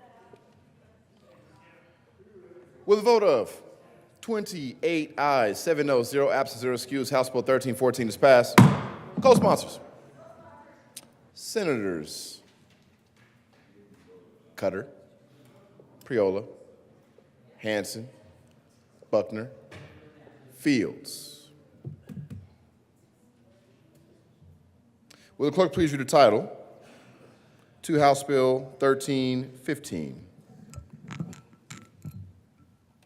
House Bill 1315 by Representatives Brown and Amable and Senator Cutter concerning a study regarding standards for the remediation of residential premises after a property has been damaged in a fire, and in connection therewith studying properties damaged by smoke, soot, ash, and other contaminants as a result of fire and making an appropriation. Senator Cutter.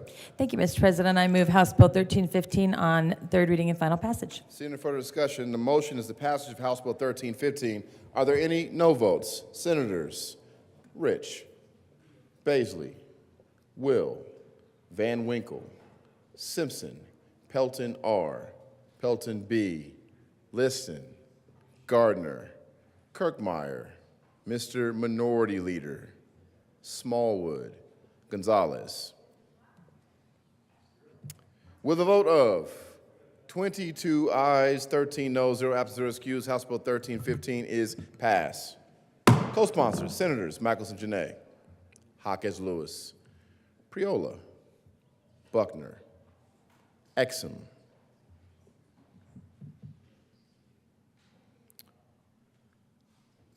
Will the clerk please read the title to House Bill 1316? House Bill 1316 by Representatives Lindstedt and Lindsay and Senator Bridges concerning the creation of a pilot program for a middle-income housing income tax credit. Senator Bridges. Thank you, Mr. President. I move the passage of 1316 on third reading and final passage. Seeing no further discussion, the motion is the passage of House Bill 1316. Are there any no votes? Senators Baisley, Will, Van Winkle, Pelton R., Pelton B., Lundeen, Smallwood, Gardner. With a vote of 27 ayes, 8 noes, 0 absent, 0 excused, House Bill 1316 is passed. Co-sponsors, Senators Michelson Janae, Priola, Sullivan, Cutter, Marchman, Buckner, Henriksen, Mullica, Roberts. Will the clerk please read the title to House Bill 1462? House Bill 1462 by Representatives Byrd and Sirota and Senators Bridges and Zunziger concerning a third-party evaluation of the Department of Corrections budget practices and in connection therewith making an appropriation. Senator Zunziger. Thank you, Mr. President. I move House Bill 1462 on third reading and ask for an aye vote. Any further discussion? Seeing none, the motion is the passage of House Bill 1462. Are there any no votes? With a vote of 35 ayes, 0 noes, 0 absent, 0 excused, House Bill 1462 is passed. Co-sponsors, Senators Gonzalez, Henriksen, Pelton B., Pelton R., Baisley, Liston, Mullica, Exum. Listing again. Will, Fields, Priola, Hanson, Buckner, Colker, Michelson Janae, Cutter, Jaquez Lewis, Marchman, Smallwood, Janal. Please add the president. Will the clerk please read the title to House Bill 1036? House Bill 1036 by Representatives Weissman and Frizzell and Senators Hanson and Colker concerning the adjustment of certain tax expenditures. Senator Hanson. Thank you, Mr. President. I move House Bill 1036 and request permission for a third reading amendment. Senator Hanson, please tell us why you want a third reading amendment. Well, as you will notice, Mr. President, this is a bill concerning adjusting certain tax expenditures, and we missed one. So I'm asking for the permission to offer a third reading amendment because there is a tax credit that is about to expire that helps businesses to buy transit passes for their employees, and we need to extend it by 2 years. Therefore, I'm asking permission to offer an amendment. The motion is permission to offer a third reading amendment. All in favor say aye. Aye. Opposed, no. The ayes have it, and permission is granted. There is a member of the desk. Will the clerk please read L9? L9 amendment. Senator Hanson. Thank you, Mr. President. I move L9 to House Bill 1036. To L9, Senator Hanson. Thank you. As described, this extends the transit pass tax credit by 2 years. I ask for an aye vote. Seeing no further discussion, the motion is the adoption of L9. Are there any no votes? Senators Pelton R, Pelton B, Rich, Gardner, Kirkmeyer, Mr. Minority Leader, Baisley, Van Winkle. With a vote of 27 ayes, 8 no, 0 absent, 0 excused, L9 is adopted. Any further discussion on 1036? Seeing none, the motion is the passage of 1036. Are there any no votes? Senators, Mr. Minority Leader, Rich, Baisley, Van Winkle, Kirkmeyer, Smallwood, Gardner, Pelton B. With a vote of 27 ayes, 8 no, 0 absent, 0 excused, House Bill 1036 is passed. Co-sponsors, Senators Fields, Michelson Janae, Priola, Cutter, Buckner, Winter, Jaquez Lewis, Sullivan, Marchman, Exum. Will the clerk please read the title of House Bill 1052?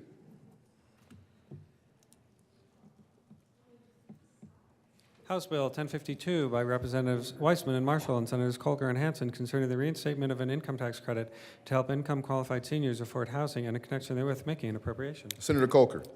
Thank you, Mr. Chair. I move House Bill 241052 in third reading and final passage. Any discussion? Seeing none, the motion is the passage of House Bill 1052. Are there any no votes? Senators Rich, Baisley, Van Winkle. With a vote of 32 ayes, 3 no, 0 absent, 0 excused, House Bill 1052 is passed. Co-sponsors, Senators Winter, Buckner, Michelson Janae, Cutter, Jaquez Lewis, Priola, Sullivan, Fields, Marchman, Bridges, Danielson, Janal, Gonzalez, Exum, Mullica. Will the clerk please, and Senator Finberg. Will the clerk please read the title to House Bill 1311? House Bill 1311 by Representatives DeGree Kennedy and Wilford and Senators Winter and Coleman concerning the creation of a family affordability tax credit and in connection therewith making an appropriation. Senator Winter. Thank you, Mr. President. I move on third reading and final passage, House Bill 1311. Any discussion? Seeing none, the motion is the passage of House Bill 1311. Are there any no votes? Senators Rich, Baisley, Mr. Minority Leader, Gardner, Will, Van Winkle, Simpson, Pelton R, Pelton B, Kirkmeyer, Smallwood. With a vote of 24 ayes, 11 noes, 0 absent, 0 excused, House Bill 1311 is passed. Co-sponsors, great bill. Senators Hansen, Exum, Cutter, Fields, Priola, Michelson Janae, Jaquez Lewis, Sullivan, Marchman, Danielson, Janal, Bridges, Coker, Gonzalez, Finberg, Buckner, Mullica.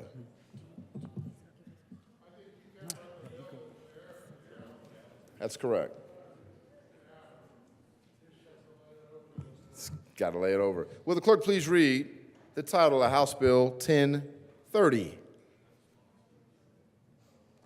House Bill 1030 by Representatives Mabry and Morrow and Senators Cutter and Exum concerning railroad safety and in connection therewith requiring certain railroads to use wayside detector systems, operate trains in a manner that minimizes the obstruction of emergency vehicles at highway rail crossings and when necessary to allow an emergency vehicle to pass, separate a train, authorizing a crew member's designated union representative to investigate certain reported incidents, authorizing the Public Utilities Commission to impose fines for certain violations, requiring fine revenue to be paid to the Transit and Rail Division in the Department of Transportation for the purposes of maintaining and improving the safety of a passenger rail system, creating the Office of Rail Safety, creating the Community Rail Safety Advisory Committee, creating the Rail Industry Safety Advisory Committee, and making an appropriation.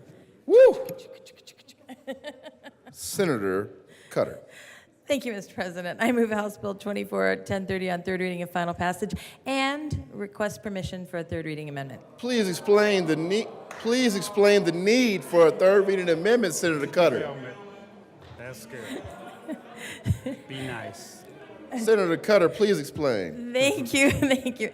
Thank you. So ironically, with that huge long trailer that was just read with the title, because we made so many changes in the bill and updated it, the trailer didn't actually reflect, wasn't really accurate anymore. So the drafter caught that and just made some changes to make the title and trailer accurately reflect what the bill does. So we ask for your support. The question for the body is Senator Cutter's request for permission to offer a third reading amendment. All those in favor say aye.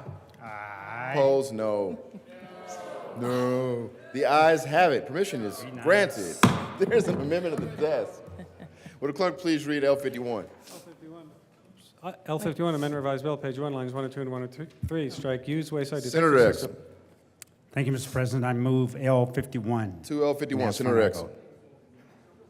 Any discussion on L51?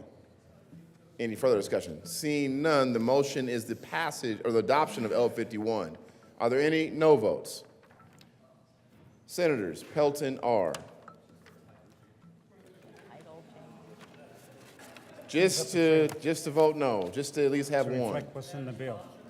Seeing Senator Bridges? Yeah, we could. Solidarity. With a vote of 33 ayes, 2 noes, 0 absent, 0 excused, L51 is adopted. Any further discussion on 1030? There is discussion. Yeah. Somebody take a picture. There is discussion. There is discussion from Senator Van Winkle. Senator Van Winkle. Thank you, Mr. President. I do appreciate the motives behind this bill, which definitely not impugning them, but the motives, of course, being safety related per the first line of the bill concerning railroad safety, and in connection there with a very long run-on sentence, if you ask me.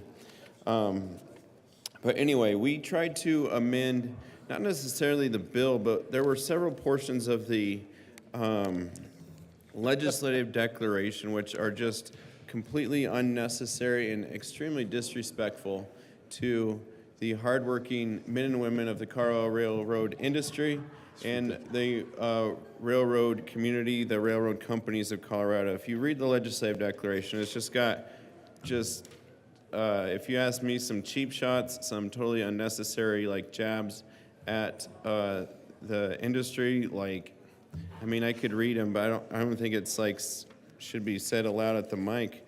But it talks about beginning in railroads have been lobbying for less regulations and almost are in favor of causing accidents with hazardous materials, and that the PUC must rely upon the assertions of the railroads that are they monitoring the tracks and trains. There's all kinds of stuff in the legislative declaration that there's the bill and then there's the legislative declaration. The legislative declaration is filled with very disrespectful things for the men and women of the Colorado railroad industry who work hard every day to make sure that rail continues to be one of the safest forms of travel in the world, and certainly here in Colorado it has been.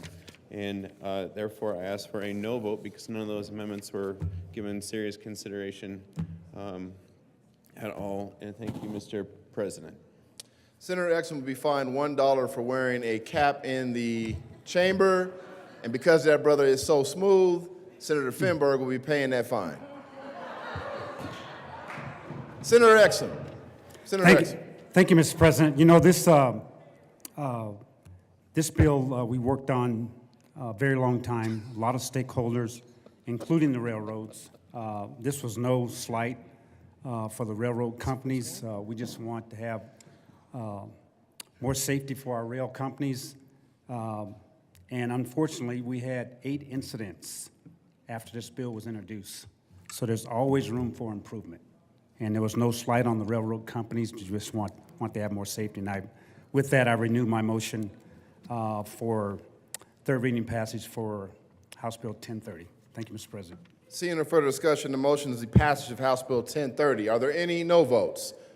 After all that, all right, Senators, Mr. Minority Leader Gardner, Kirkmeyer, Rich, Baisley, Will, Van Winkle, Simpson, Pelton R., Pelton B., Liston, Smallwood.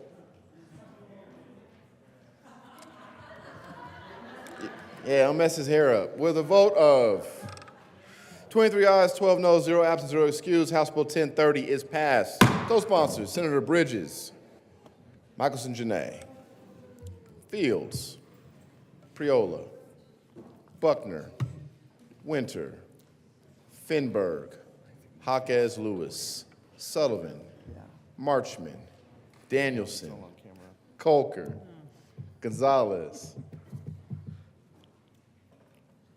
Please add the President. Will the clerk please read the title to House Bill 1353? House Bill 1353 by Representatives Sirota and Basenecker and Senators Bridges and Michelson Janae concerning requirements to engage in the business of dealing in firearms and in connection therewith establishing a state firearms dealer permit and making an appropriation. Senator Bridges. Thank you, Mr. President. I move House Bill 1353 on third reading and final passage. Any discussion? Senator Gardner. Thank you, Mr. President. Well, I needed to wake up. I didn't speak on this on the second reading, as I recall, and I don't have my 100 pages of federal regulations that already exist for federal firearms license holders. This is the most redundant bill I think I've seen carried in all of my time. It accomplishes nothing that is already not done by ATF. You will recall the ATF. They're the same people who brought you the Waco massacre, but they're enforcing federal firearms licensing in our country, so you can be sure that Colorado does not need it. Thank you.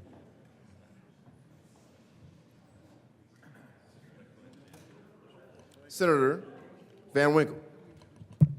Thank you, Mr. President. And I do agree with the good senator from Colorado Springs in his assessment. If you look at the bill, the very first lines of the bill, of course, every bill starts with Section 1, and there's the definition section.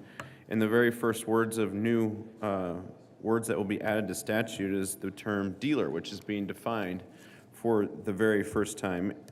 Well, I believe for the first time. It's definitely the first time in Section 18, the criminal code, which dealer, quote, means a federally licensed firearm dealer as defined in Section, it's already defined in 1812-101, and any other federal firearm licensee who, within the scope of the licensee's license, sells firearms at retail to the public. So the very first line of the bill is defining a dealer as someone who's already licensed by the federal government, already licensed by ATF.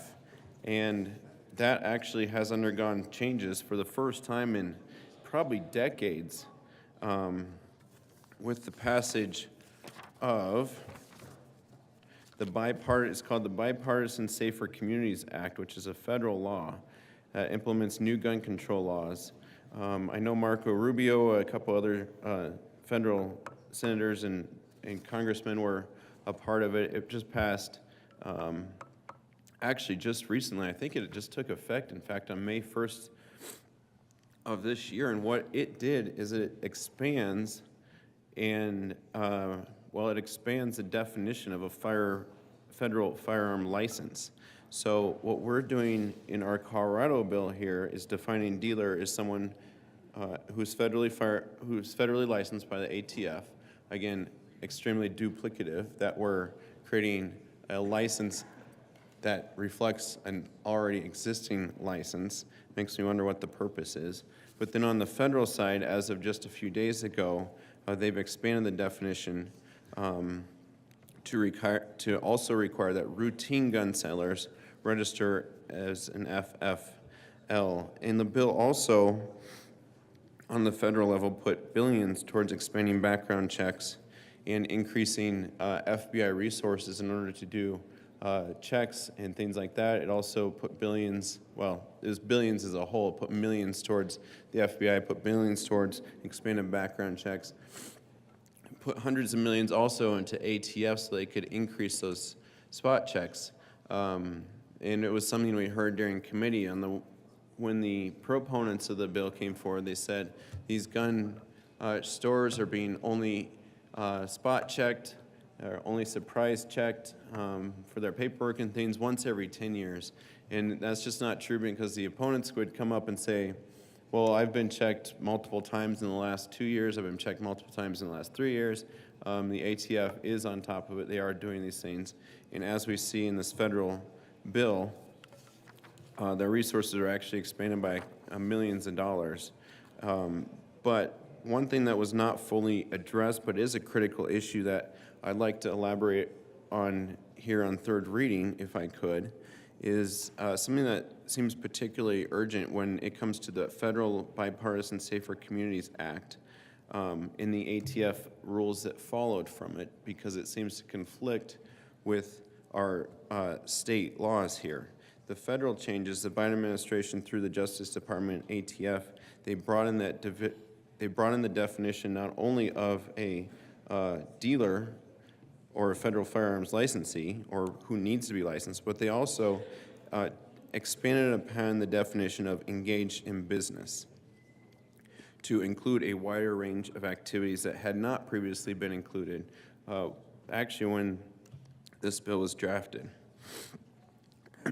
Excuse me. Excuse me, Mr. President.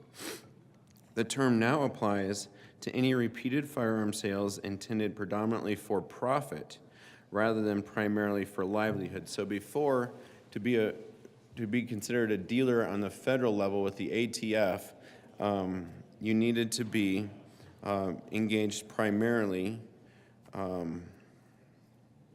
engaged in business as a way of making a livelihood. You're running a business on a daily basis. Now, engaging in business, thank you so much, is anyone doing it in terms of profit or seeking profit. So if a neighbor is to sell a gun to another neighbor or an uncle to a nephew, something like that, they probably, under this new thing that just took over this week, would fall under the definitions of this bill.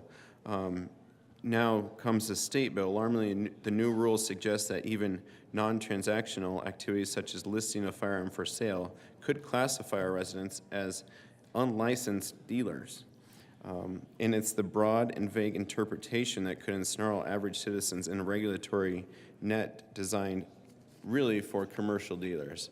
The intent, I believe, of the bill and the intent of even the federal legislation is to ensure that those gun stores, those stores that are selling firearms on a daily basis to people are the ones that should be licensed under this.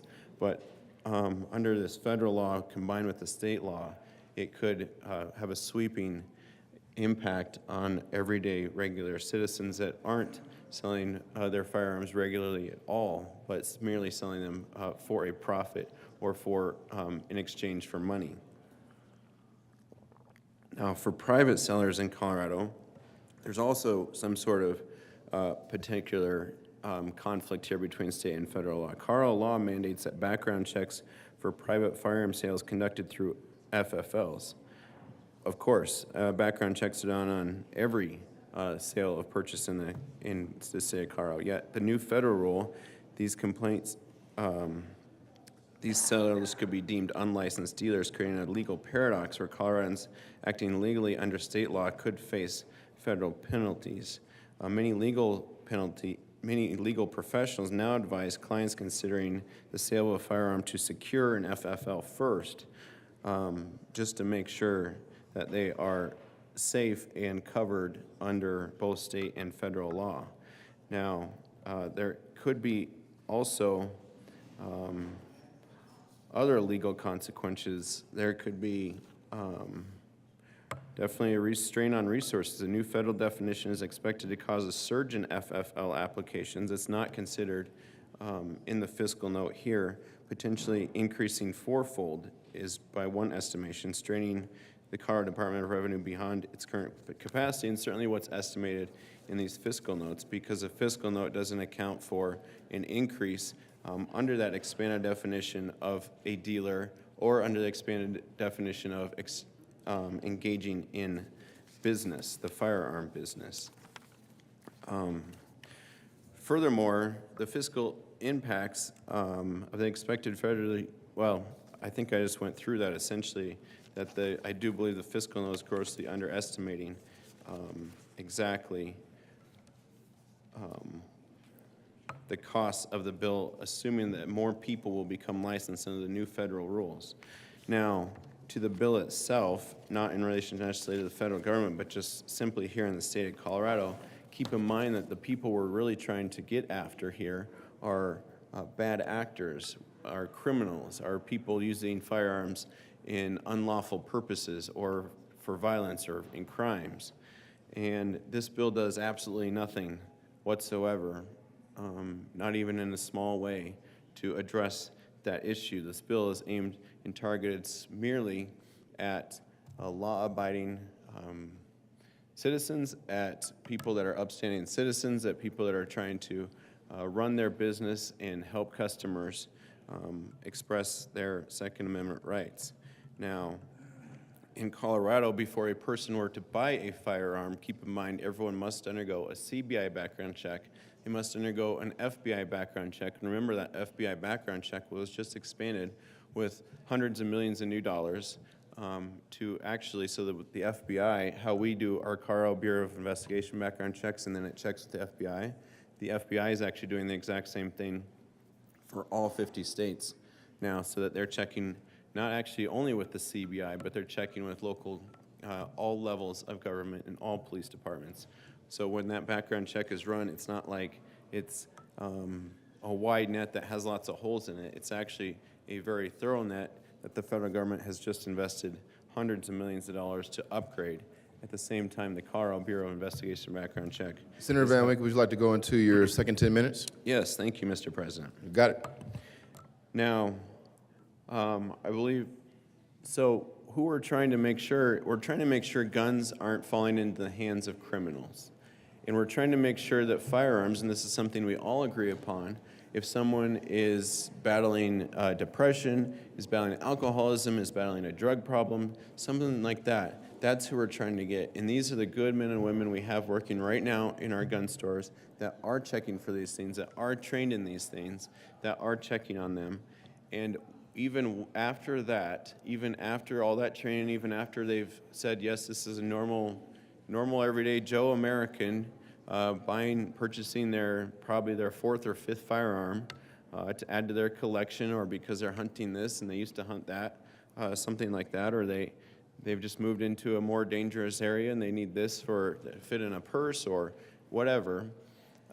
Then there's that 3-day waiting period as well. After, of course, the Colorado Bureau of Investigation background check, the federal one that mirrors all local governments, all local law enforcement, and all local courts to make sure that there's no things like restraining orders, there's no record of alcoholism, there's no record of drug use, there's no record of depression, anything like that. It's all checked.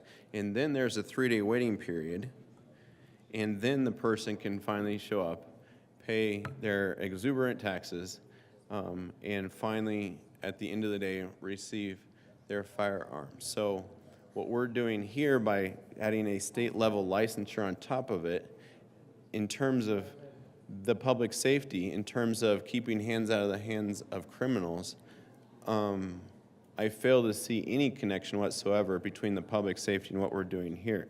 What we're doing here seems largely intended to harass and intimidate our local firearm dealers and folks trying to make a good living selling firearms and doing a good job already of training their employees. There haven't been any cases. In fact, when you look at the revised fiscal note here, the most recent one, the fiscal note itself says in fiscal years from 2021 to 22-23, one person has been sentenced and convicted for an existing offense. Therefore, the fiscal note assumes there will be minimal or no additional case filings or conviction for the new offense under the bill. So we're creating a new offense, a new crime in law that is estimated to literally affect no one. It goes on, because the bill is not expected to have a tangible impact on criminal justice. Expenditures or revenue on the state, local levels, the potential impacts will be discussed no further in this fiscal note. In other words, well, I don't even need to put it in any other words. It's not expected to have a tangible impact on criminal justice. This bill is a solution in search of a problem. I've heard it argued from the proponents that it's similar to getting a barber license or something like that. I've also heard that when combined with the other Second Amendment bills that are going through the process right now, that it is actually highly consequential and highly dangerous if used in a nefarious manner. Now, it should also be pointed out that the FBI, in their recent release, it was actually 2021, released crime statistics, and in it, it said that only 1.3% of criminals used a firearm that was directly purchased from an FFL during the commission of their crime. So, what are we trying to do? It seems as if we're trying to squeeze. It seems like we're trying to harass and impede those law-abiding citizens, those good men and women who are doing everything right, who fill out their paperwork properly, who train their employees well, and who go to work every day to protect the men and women of Colorado and make sure that firearms are sold only to those who are eligible, even before putting them through the CBI and FBI background checks and forcing them to wait for 3 days and pay the exuberant fees and the taxes atop it. So, Mr. President, with that, I do believe I am nearly out of time, so I will ask for a no vote and urge the body to reject House Bill 1353. Senator Baisley. Thank you, Mr. President. Yeah, this bill really comes across to me in a real uninvited way. I'm terrifically concerned that the gun dealers are going to see this as the state picking on them, trying to find a moment where they might trip up so they can pounce on them. It's kind of in a bullying fashion. We really ought not to have hostile relationships with the businesses in our state. And this one in particular, not only are these folks just providing a products and services that support our constitutional rights, both at the state and the national level, but it shouldn't be a mystery to anyone who finds the firearms dealership industry, the firearms industry, to be objectionable. I would encourage you to walk in, go visit one. Frequently, you'll find that they have training on site to make sure that you understand how to use your weapon and how to be extra cautious and safe with it. These are just the most disciplined and safety-minded people that you'll encounter. They understand the lethal capability of what they're selling, and so they are just so conscious about it, not unlike someone who's using table saws and so on, just giving the deepest of respect to that product that they are selling and to the people that they're selling it to. These are good folk. These are our finest, frankly, and I feel like we're adding on a whole nother layer of state enforcement and regulation on top of what's already in place federally. That's unnecessary, but it also just has a smell to it of like, yeah, we're kind of coming for you. I mean, it would be like if we were to augment the ATF down at DIA because we want to have state people inspecting folks coming through the line as well. The federal government's already in place. The federal government is regulating these folks. We don't need the state to double up and augment and find a way to trip them up. So it's anyway. I'm finding this bill to be rather shameful, frankly, and I strongly urge a no vote. Mr. Minority Leader. Thank you very much, Mr. Chair. I rise in opposition to House Bill 1353. Senator from El Paso County made the legal case that this is just duplicative. It's fully redundant. We have federal laws that do this very effectively now. The fiscal note, as you heard from the good senator from Douglas County get into a little bit, it kind of tells the whole truth of the story. From fiscal year 2021 to 2022 to 23, one person has been sentenced and convicted for this existing offense. And there's federal laws, so you get sentenced and convicted under those federal laws already. You don't need a state law.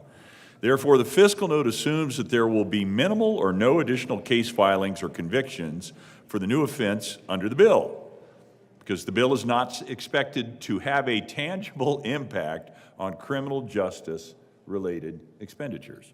All right, so then you dial up on the fiscal note a little bit further. What does this bill do? 24-25, it hires 5.6 people, spends $750,000 cash funds. You're collecting them from the people that are applying for the license. What's it do the next year? 25 employees, a little over $3 million taken from small business owners in Colorado for an additional duplicative license to do nothing new. What happens in the third year? 23.9 people enforcing the law, extracting almost $3 million from the small businesses of Colorado to do nothing additional. Well, why would we do this then? The rule is if you want more of something, you subsidize it. And if you want less of something, you tax it. That's what this is about. It represents itself to be a public safety thing. But in fact, it's an effort to tax something into a smaller and smaller place in life and society. That is why I urge your opposition to House Bill 1353. Thank you, Mr. President. Seeing no further, oh, there is discussion. Senator Bridges. Thank you, Mr. President. Apologies, I just had to come down and correct some misconceptions about the bill. First of all, the definition of a dealer is very clear on page 3. It's someone with an FFL.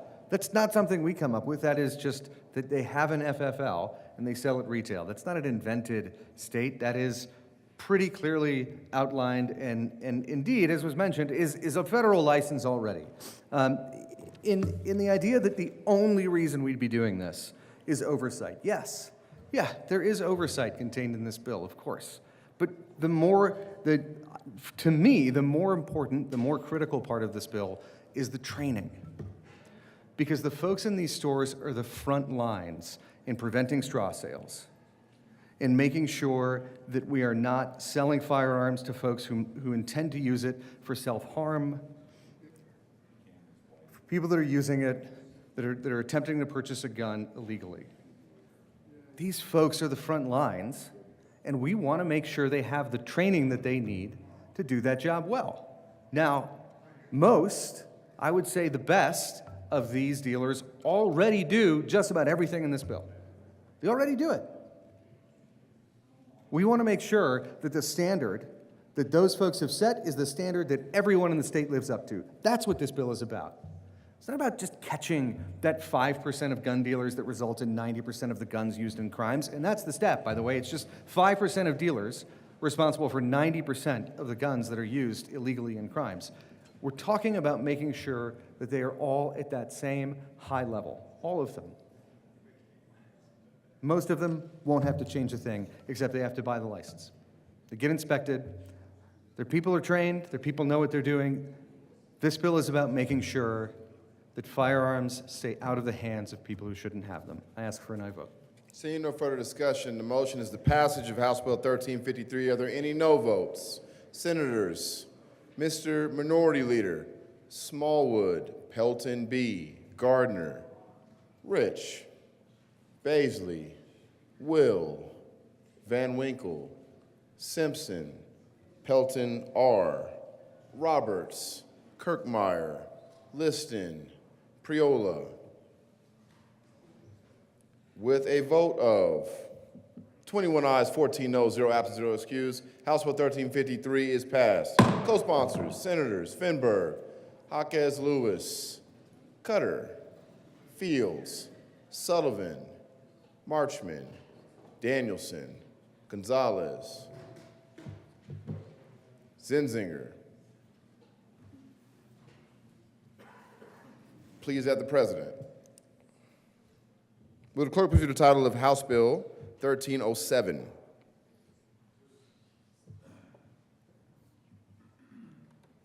House Bill 1307 by Representatives Leader and Hamrick and Senators Marchman and Danielson concerning HVAC infrastructure improvement projects in schools. Senator Marchman. Thank you, Mr. President. I move House Bill 1307 on third reading and final passage. Any discussion? Seeing none, the motion is the passage of House Bill 1307. Are there any no votes? Senators Baisley, Pelton R., Rich,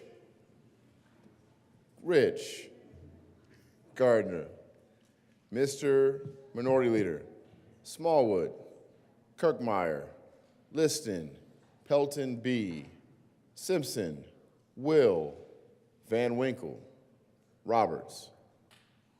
With a vote of 22 ayes, 13 noes, 0 absent, 0 excused, House Bill 1307 is passed. Co-sponsors, Senators Winter, Colker, Sullivan, Jaquez Lewis, Cutter, Michelson Janae, Buckner, Fields, Majority Leader Rodriguez, Exum, Henriksen, Priola, Gonzalez, Janal.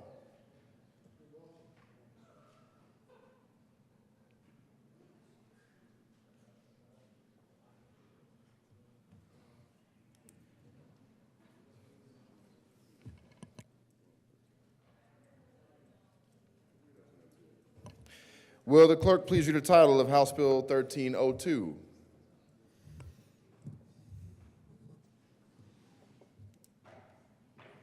House Bill 1302 by Representatives Parenti and Frizzell and Senator Hansen concerning information to real property owners regarding property taxes and in connection therewith making an appropriation. Senator Hansen. Thank you, Mr. President. I move House Bill 1302 on third reading, final passage. Seeing no further discussion, the motion is the passage of House Bill 1302. Are there any no votes? With a vote of 35 ayes, 0 noes, 0 absent, 0 excused, House Bill 1302 is passed. Co-sponsors, Senators Smallwood, Priola, Henriksen, Pelton R., Jaquez Lewis, Cutter, Michelson Janae, Fields, Buckner, Let's keep it going. Exum. Don't see anyone else in the back standing up, top high, their hand raised.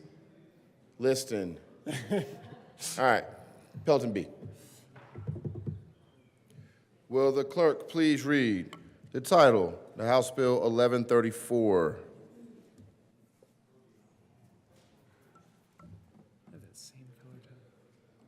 House Bill 1134 by Representatives Weissman and Ruttenell and Senators Hinrichsen and Hansen concerning adjustments to existing incoming tax expenditures to reduce taxpayer burden, and in connection therewith making adjustments to the credit for child and dependent care expenses, increasing the value of the earned income tax credit as a percentage of the federal credit for income tax years commencing on or after January 1, 2024, repealing obsolete provisions concerning the corporate income tax, and making the state's corporate income tax more uniform compared to other states by replacing the current combined reporting standard with the multi-state tax commission standard, and modifying the computation of the receipts factor to make it more congruent with the unitary business principle.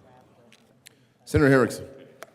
Thank you, Mr. President. I move House Bill 1134 on third reading, final passage. I ask for an aye vote, and I am so pleased to be joined by my good friend and colleague, the senator from Denver here. It wouldn't be appropriate for me to run a bill with that title without him on it. So again, ask for an aye vote. Seeing no further discussion, the motion is the passage of House Bill 1134. Are there any no votes? Senators Rich, Baisley, Will, Van Winkle, Simpson, Pelton R., Pelton B., Gardner, Liston, Kirkmeyer, Lundeen, Smallwood. With a vote of 23 ayes, 12 noes, 0 absent, 0 excused, House Bill 1134 is passed. Co-sponsors, Senators Winter, Priola, Jaquez Lewis, Cutter, Michelson Janae, Bridges, Exum, Mullica, Roberts, Marchman, Buckner, Gonzalez,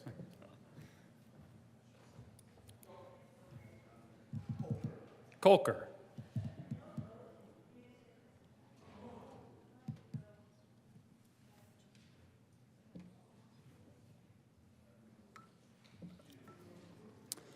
Will the clerk please read the title to House Bill 1004?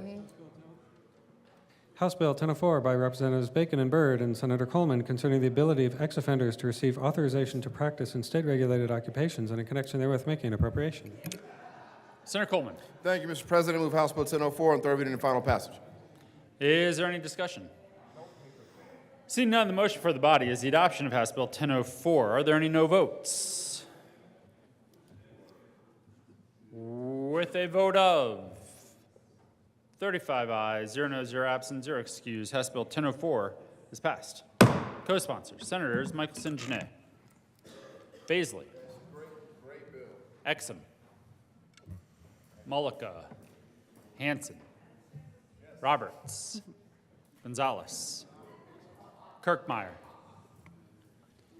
Liston, Pelton R., Marchman, Priola, Hold me up. Jaquez Lewis, Cutter, Buckner.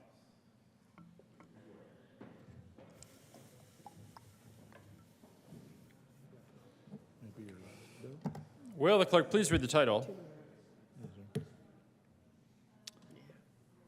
to House Bill 1434?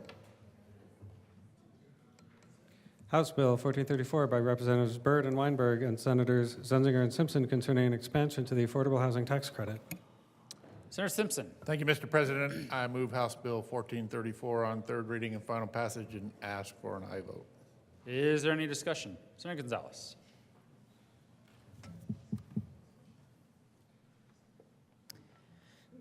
Thank you, Mr. President. Colleagues, remember earlier today when I was talking about the whack-a-mole that we were navigating? I'll speak for myself. Remember the whack-a-mole that I was speaking about earlier? Talking about pulling sections of 1313 and sticking them in other bills? This is one of them. There was a tax credit that existed in 1313 that was pulled out of that bill and stuck in here. And so it's an important housing credit, but it's why I mentioned this, that navigating this bill was like playing whack-a-mole. See no further discussion. The motion for the body is the adoption of House Bill 1434. Are there any no votes? Senators Van Winkle, Will, Baisley, Pelton B., Pelton R., Kirkmeyer, Marchman, Rich,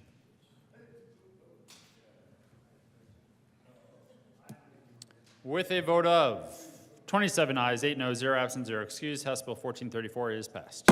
Co-sponsors, Senators Roberts, Hanson, Mullica, Exum, Will, Bridges, Winter, Priola, Michelson Janae, Cutter, Jaquez Lewis, Buckner. Please add the president.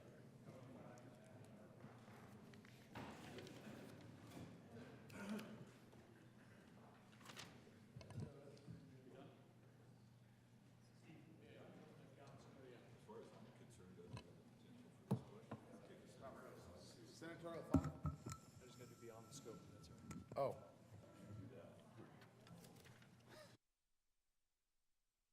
Thank you, Mr. President. I request that the Conference Committee on Senate Bill 65 is given permission to go beyond the scope of the differences between the two houses.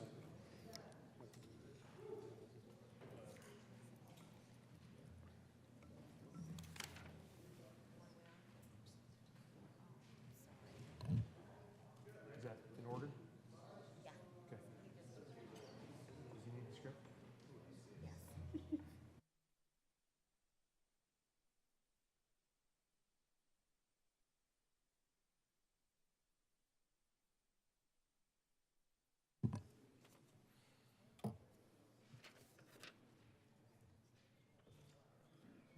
The motion for the body is to grant permission to the conferees on the first conference committee on 65. Senate Bill 65 to go beyond the scope of the difference between the two houses. All those in favor say aye. Aye. Opposed, no. The ayes have and permission is granted. Good luck.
Consideration of resolutions. Majority Leader Rodriguez.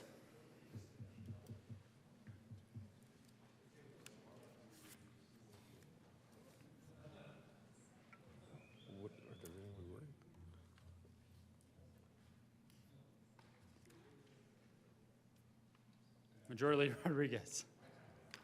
Thank you, Mr. President. I move to lay over Senate Joint Resolution 20 till tomorrow, May the 8th. The motion is to lay over Senate Joint Resolution 20 to Wednesday, May 8th. All those in favor say aye. Opposed, no. The ayes have it, and Senate Joint Resolution 20 will lay over until Wednesday, May 8th. Majority Leader Rodriguez.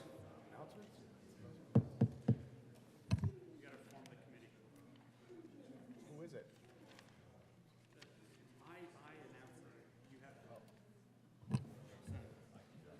No. Thank you, Mr. President. I move that the committee be appointed to notify the governor when the Senate is ready to adjourn sine die. Is there any objection? Seeing none, Senators Janal and Smallwood are appointed to a committee to notify the governor when the Senate is ready to adjourn sine die. Announcements. What is this? Message from the House. May 7, 2024, Mr. President, the House has voted to concur in the Senate amendments to House Bill 1038 and House Bill 1152 and has repassed the bills as so amended. The House is postponed indefinitely. Senate Bill 95, the bill is returned herewith.